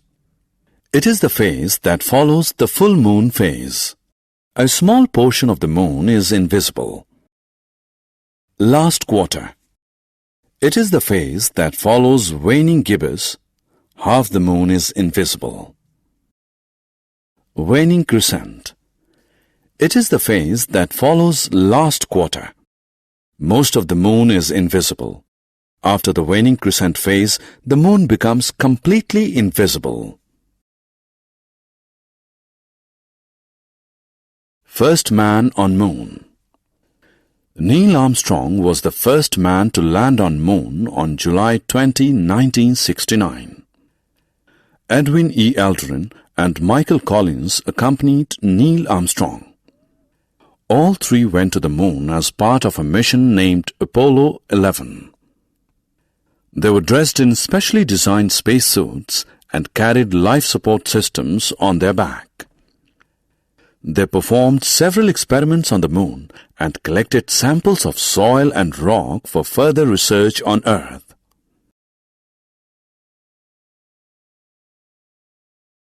Weather. The general condition of the atmosphere of an area at a particular time is called weather. In some areas, weather remains hot over a long period of time, while at other places it is cold for a long stretch of time. Average weather of an area over a long period of time is called the climate of the area.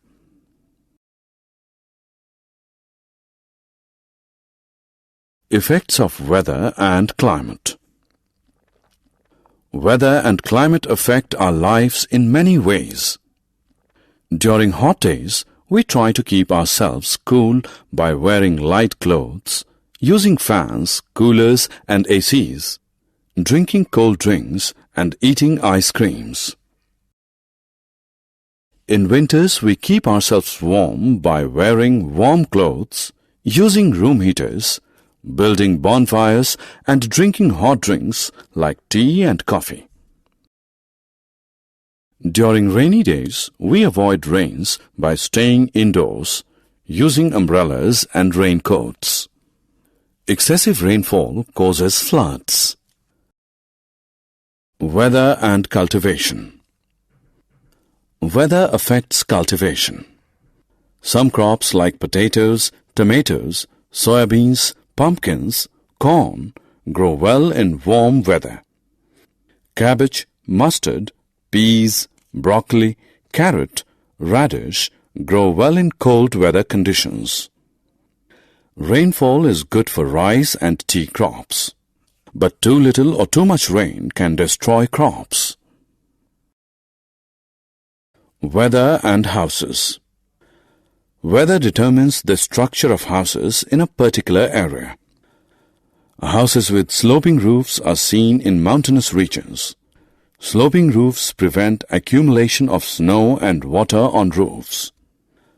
In areas that experience heavy snowfall, special types of houses, known as igloos, are found. Stilt houses are common in areas that receive heavy rains.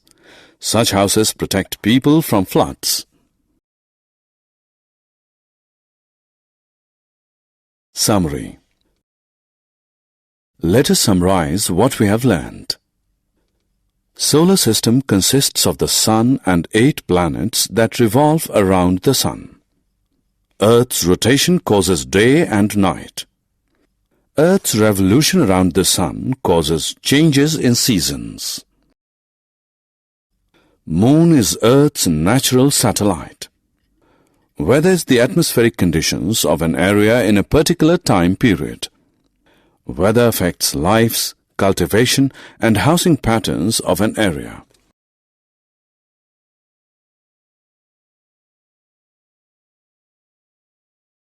Introduction. It is a pleasant Sunday morning.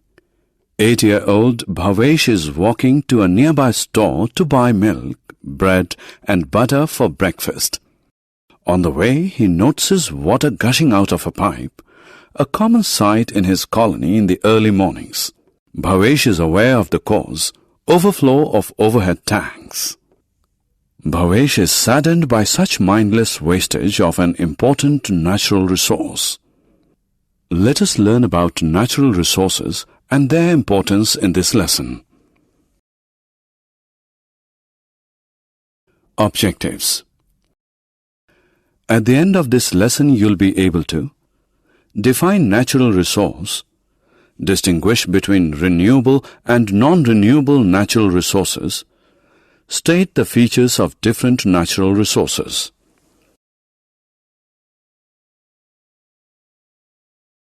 Natural resources. A natural resource is a stock of material given to us by nature for use. It is not created by human beings. Natural resources are of two types: renewable and non-renewable. Renewable natural resources are those resources that are not exhausted by human use. They are reformed and are available for continuous human use. For example, sunlight, water, trees, etc. are renewable natural resources. Non-renewable natural resources are those resources that are limited in supply. They take years to form. They get exhausted by continuous human use. For example, coal, petroleum, etc. are non-renewable natural resources. Let us now look at some natural resources.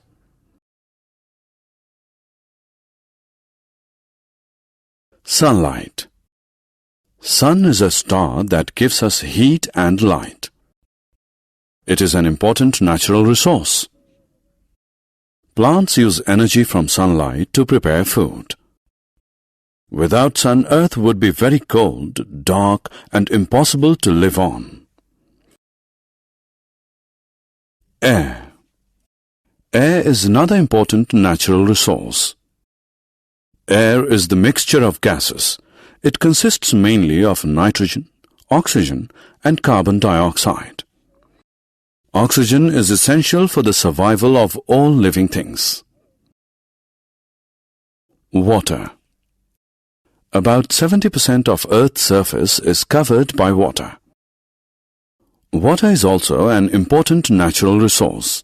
It is necessary for the survival of plants, animals, and human beings. Soil. Soil is a thin layer of Earth's crust. It is formed by the breaking up of rocks into small pieces by water or wind. Soils differ in their texture. Some are fine, others are coarse. Soils also differ in their color.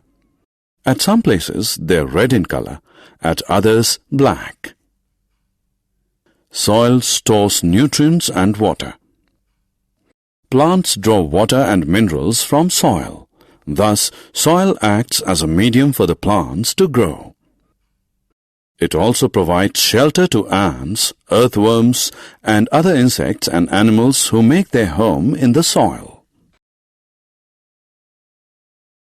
Forests.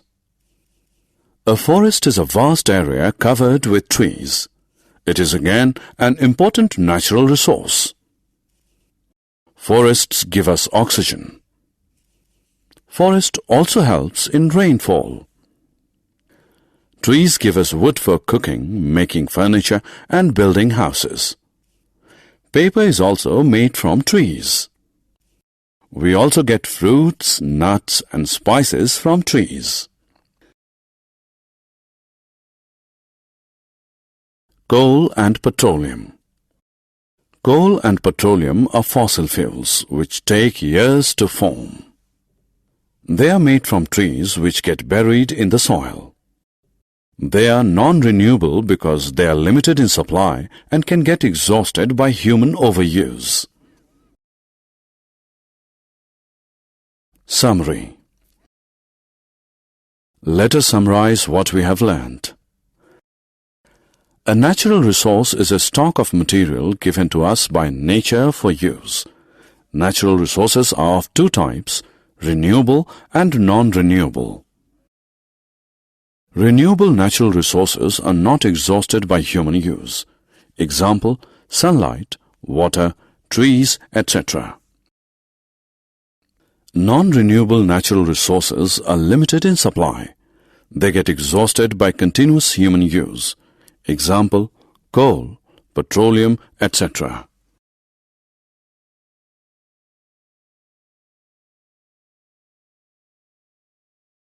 Introduction. Arjun and his father are out shopping for summer clothes. They are both looking for clothes that are cool, comfortable, lightweight, and maintenance-free. Arjun picks up a cotton shirt. His father decides against it as it is heavy and gets crushed easily.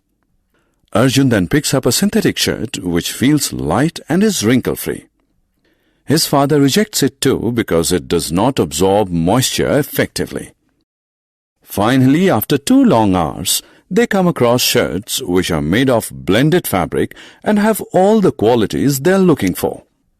In this lesson, let us learn about fiber and fabric in detail.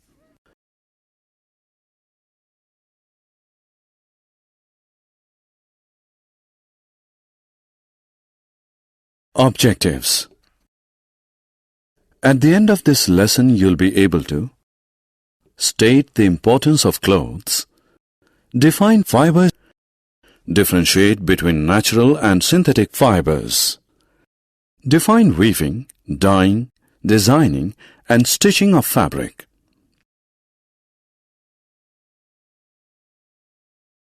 Clothes we wear. All of us wear clothes. Clothes protect us from cold, heat, rain, dust, and insects. We choose clothes to suit the season and the work we do. The clothes that we wear reflect our attitude and personality. Fibers. Fiber is the raw material used in manufacturing clothes. Fibers are transformed into clothes through a series of steps.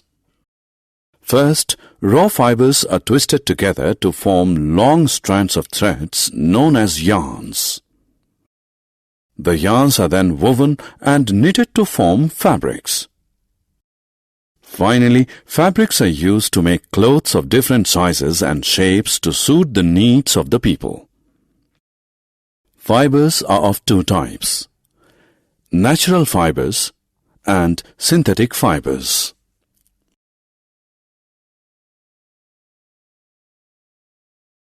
Natural fibers.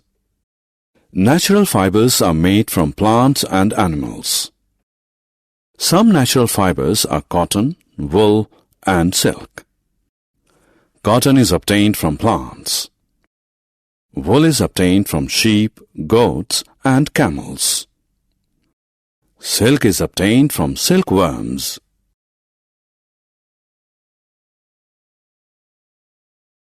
Synthetic fibers. Synthetic fibers are man-made. Nylon, polyester, etc. are examples of synthetic fibers. Fabric made from synthetic fibers is cheap, dries easily, and does not wrinkle. Usually, synthetic are combined with natural fibers to create strong and soft fabrics.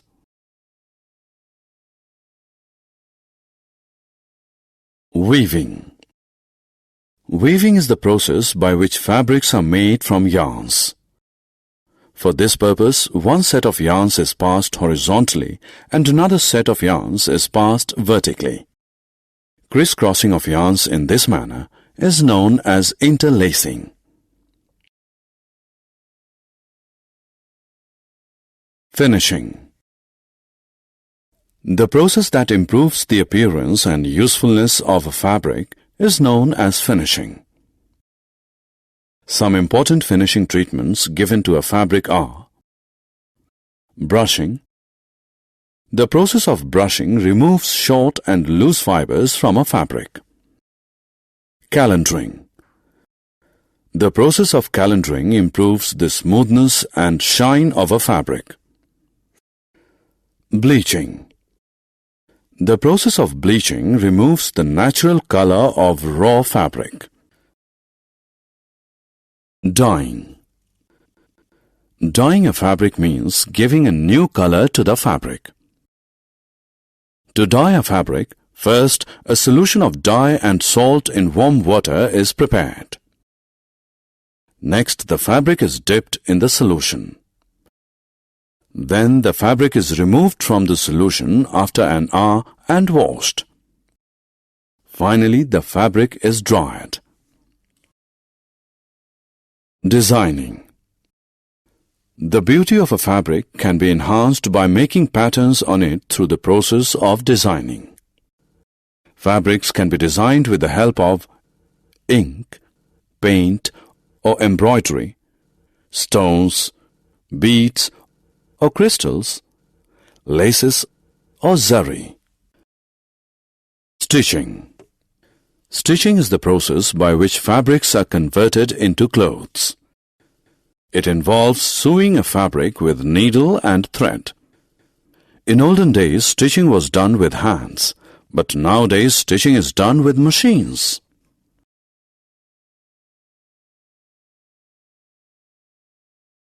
Summary. Let us summarize what we have learned. Clothes protect us from cold, heat, rain, dust and insects. Fiber is the raw material used in manufacturing clothes. Fibers are of two types, natural and synthetic. Natural fibers are obtained from plants and animals. Synthetic fibers are man-made.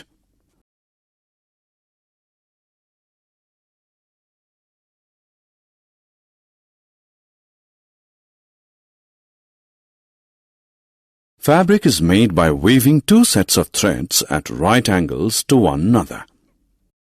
Finishing a fabric involves three basic processes: brushing, calendering, and bleaching. Fabrics are dyed and designed to enhance their appearance. Stitching is the process by which fabrics are converted into clothes.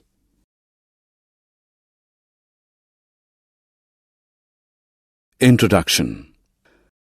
The word festival means feast day, festive celebration. As kids, when there used to be festivals, only one thing that came to our minds was holidays and sweets that in turn meant lots of fun. India being a society of many religions, there are a lot many festivals. In this lesson, let us learn about the different types of festivals celebrated in India.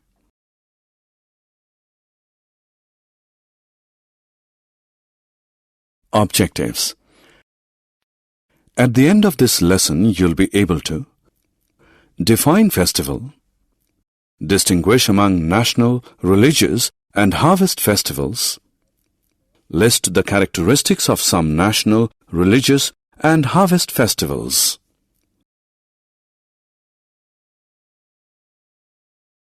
Festivals. A festival is an occasion for celebrations. Some festivals last for a day, while some others last for a few days or even a week. Festival times are happy times.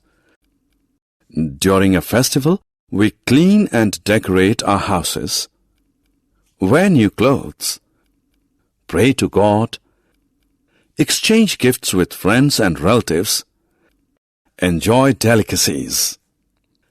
Festivals can be broadly classified into three categories: national festivals, religious festivals, and harvest festivals. National festivals. National festivals are celebrated by the entire nation.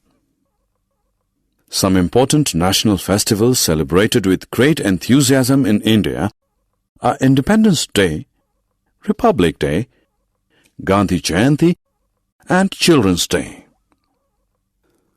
We celebrate Republic Day on January 26 every year. On this day, the Constitution of India came into force. Independence Day is celebrated on August 15 every year. On this day, India got freedom from the British.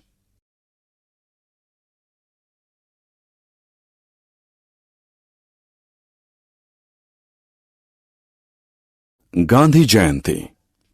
We celebrate Gandhi Jayanti on October 2 every year. The day marks the birth anniversary of Mahatma Gandhi, the father of our nation, who played an important role in getting India independence from the British. Children's Day. The first Prime Minister of India, Pandit Jawaharlal Nehru, was born on November 14. He was very fond of children, and children affectionately addressed him as Chacha Nehru. Hence, his birth anniversary is celebrated as Children's Day every year to commemorate his love for children. Religious festivals. Religious festivals are celebrated to worship our gods and goddesses. They vary from religion to religion. Some important religious festivals are Dasahra, Diwali, Eid-ul-Fitr, Raksha Bandhan, and Guru Parab.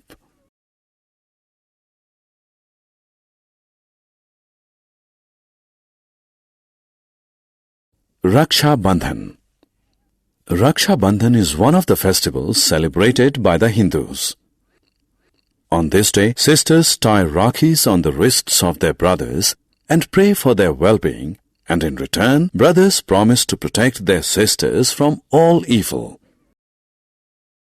Dasahra. Dasahra is another Hindu festival that marks the victory of good over evil. It is believed that on this day, Lord Ram killed the demon king Ravan. People gather in a large field in the evening of this day and burn effigies of Ravan, his brother Kumbhakaran, and son Meghnad. Diwali. Diwali is also a Hindu festival. The word Diwali means a row of lights. Hindus believe that Lord Ram returned to Ayodhya on this day after 14 years of exile. Hindus worship goddess Lakshmi on Diwali and seek her blessings. They also exchange sweets and gifts with their relatives and friends. They also burst crackers at night and enjoy. Eid-ul-Fitr. Eid-ul-Fitr is a Muslim festival. On this day, Muslims offer prayers in mosques and invite friends and relatives to make merry at home. Guru Purabs. Guru Purabs are celebrated by the Sikhs. Guru Purabs mark the birth anniversaries of the 10 Sikh Gurus. On these days, Sikhs visit Gurudwaras, offer prayers, perform Kar Seva, and organize langars for the poor.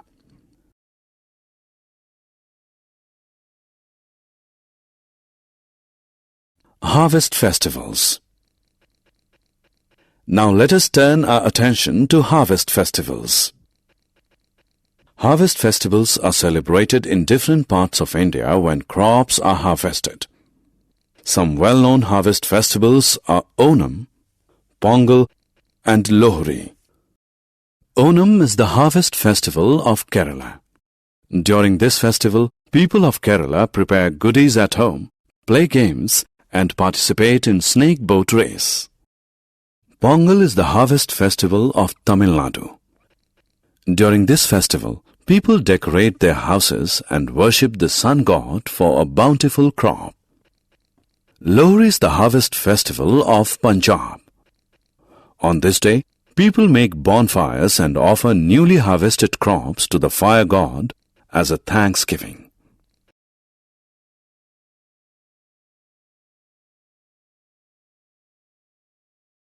Summary. Let us summarize what we have learned. Festival is an occasion for celebrations. National festivals are celebrated by the entire nation. Some national festivals of India are Independence Day, Republic Day, Gandhi Jayanti, and Children's Day. Religious festivals are celebrated by different religions. Some religious festivals are Raksha Bandhan, Dasahra, Diwali, Eid-ul-Fitr, and Guru Parabs. Harvest festivals are celebrated in different parts of India when crops are harvested. Some harvest festivals are Onam, Pongal, and Lohri. Introduction. Hi friends, how are you? When we are held up in a traffic jam, how do we feel? Absolutely right. We feel suffocated and exhausted due to heavy smoke and noise of horns. We can define pollution as the presence of unwanted substances in air, soil, and water. Now let's discuss in detail about pollution and its types.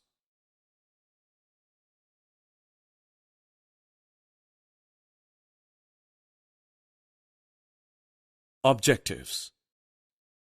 At the end of this course, you will be able to describe different types of pollution, explain air pollution, its effects, and also ways and means of controlling it. Describe water pollution, its effects, and ways and means of controlling it.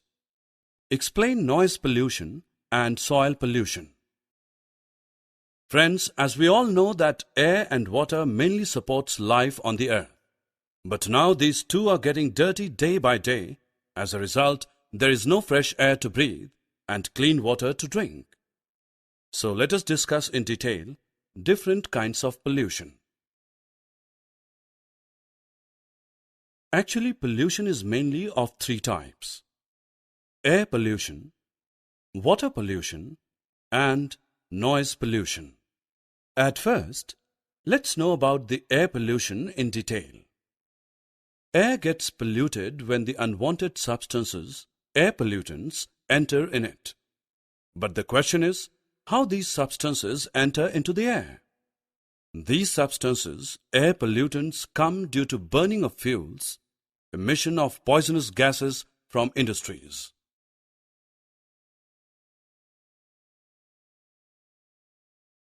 This polluted air mixes with clouds in the atmosphere and brings harmful rain. This rain is also known as acid rain. Acid rain damages our buildings and monuments. Besides it, the large amount of carbon dioxide in air increases the global temperatures, which subsequently result in the melting of glaciers. It adversely affects our lungs, and we suffer from respiratory disorders. Now the question is how we can control air pollution. There are many things that we can do to control air pollution. It can be controlled by using clean fuels, CNG, in vehicles and industries, planting of new young plants, preferring walking over driving, using public transport for transportation. Now let's know about the water pollution. Like air, water also gets polluted. Look at this river. It is very dirty. It receives sewage from the homes and wastes from the factories. Some people also wash their clothes and throw waste in it. We should not drink this water as it contains germs and may result in diseases.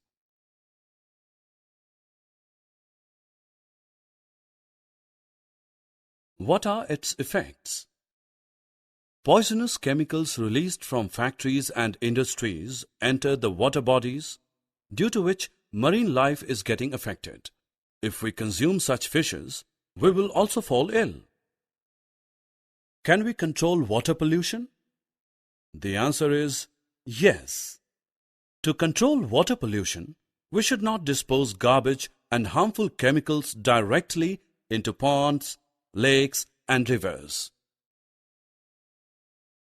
Friends, did you ever get annoyed by large music systems in parties, long traffic jams, and loud voice of your parents? Then how do you feel? This unwanted sound created by human activities is called noise pollution. Are you aware of this fact that noise pollution can cause hearing loss as well as heart problems? So we should try to make less noise. Friends, just think what happens if we dump garbage into the soil. Yes, absolutely right. It gets polluted. The low quality of the soil is called soil pollution. Dumping things like fruits, vegetable peels and papers get mixed with the soil but plastic objects do not. It makes the soil infertile. Well, to reduce soil pollution, we should stop littering. Summary. Now friends, let's know what we have learnt. Pollution is mainly of three types: air pollution, water pollution, and noise pollution. Air and water gets polluted by the unwanted substances, pollutants present in it. Sewage from the homes and wastes from the factories are the main sources of water pollution.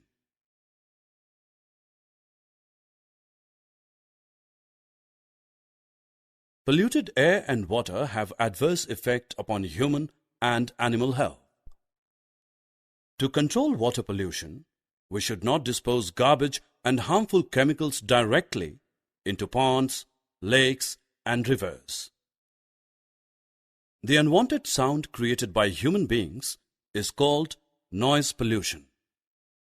It is caused due to blowing of horns, using of loudspeakers, etc. The spoilage of soil's quality is called soil pollution.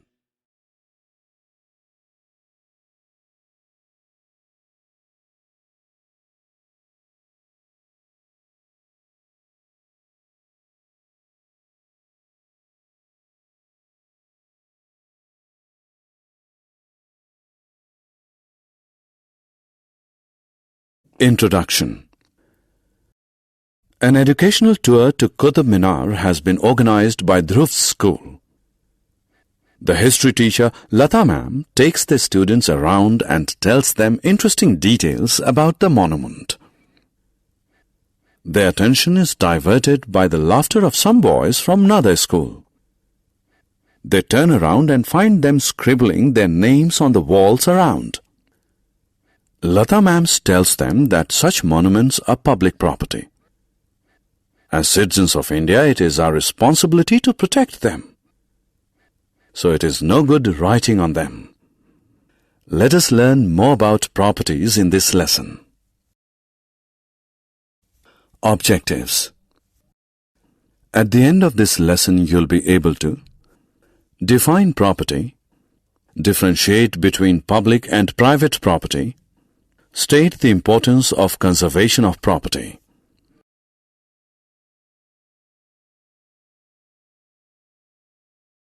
Property.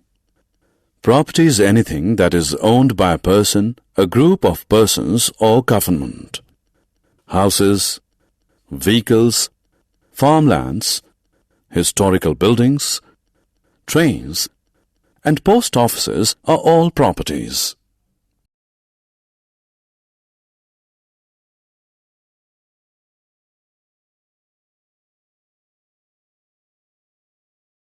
Private property.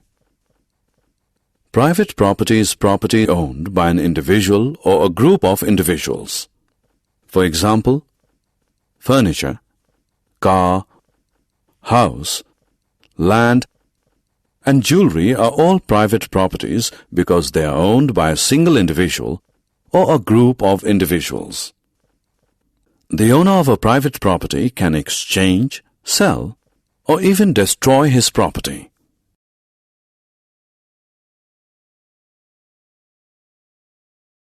Public property. Public property is property owned by the government. Such property is meant for the welfare of the people. It is available for public use. All people of the country have equal right to use it. Public parks, trains, post offices, roads, public schools, public colleges, and government hospitals are all public properties. Since public property is owned by the government can sell, exchange, or destroy it. Importance of private property. Ownership of property improves the social status of an individual. Private property can be exchanged for money in case of emergencies. Importance of public property.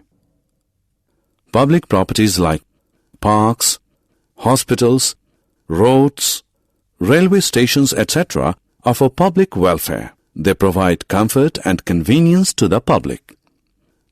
Some public properties, like historical monuments, showcase the glorious history of a country. They are the pride of a nation.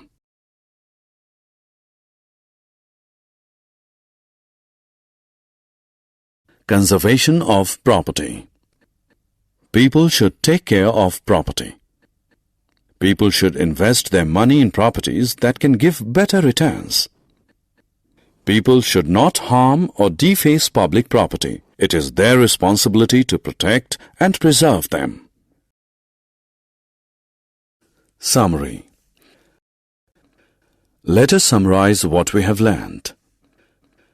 Property is anything that is owned by a person, a group of persons, or government.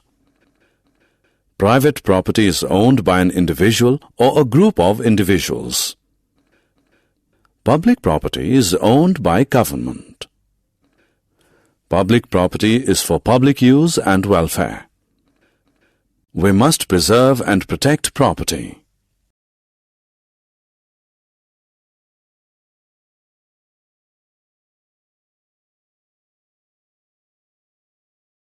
Introduction.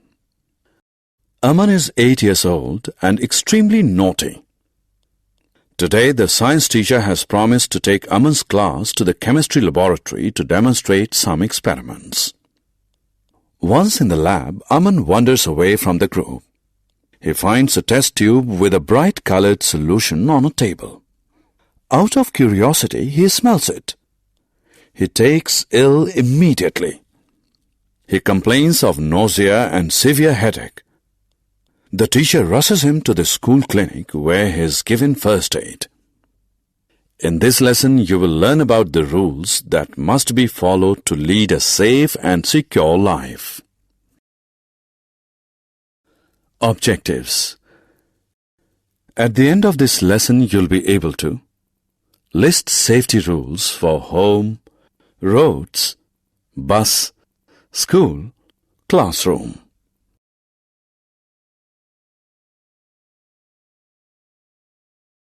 Safety at home. Life is precious. We can safeguard life by observing some simple safety rules. At home, certain precautions must be taken to ensure safety while handling sharp tools, fire and electricity. Knives, scissors, and blades are useful tools that facilitate chopping, cutting, and sharpening. But to prevent serious injuries and accidents, sharp tools must be kept out of reach of children. They must be used by children only under adult supervision. Fire plays an important role in the life of humans. Fire gives us light and helps us cook food. To avoid accidents, matchsticks must not be struck near inflammable objects. Matchsticks, lighters, etc. must be kept out of reach of children.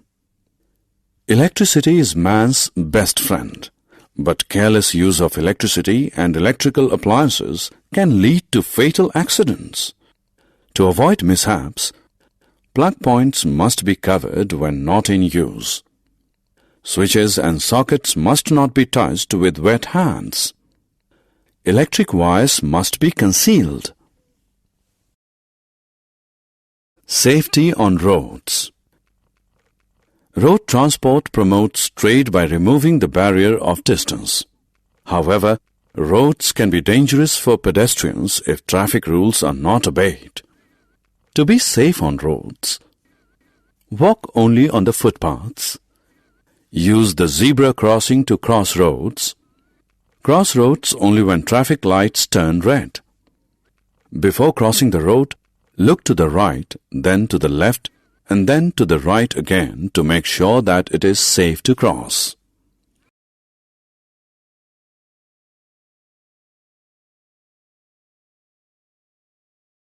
Safety in bus.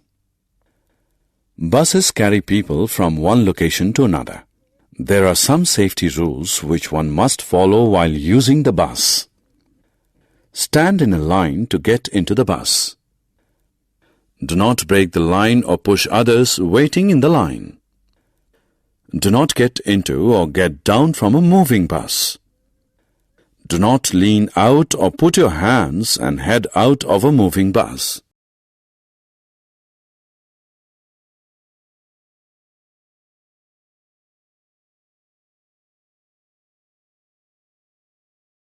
Safety in school. School is where you learn to share and cooperate. While in school, do not break the rules of games. Do not play roughly.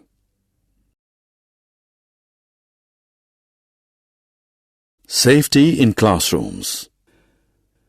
Classroom and laboratories are centers of learning. While in classrooms or laboratories, do not run around or climb desks.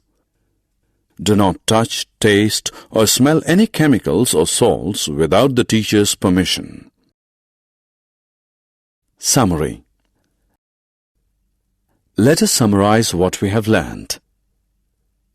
Safety rules must be followed to avoid accidents. Care must be taken while using knives, scissors, fire, and electricity. Traffic rules must be obeyed to avoid road accidents.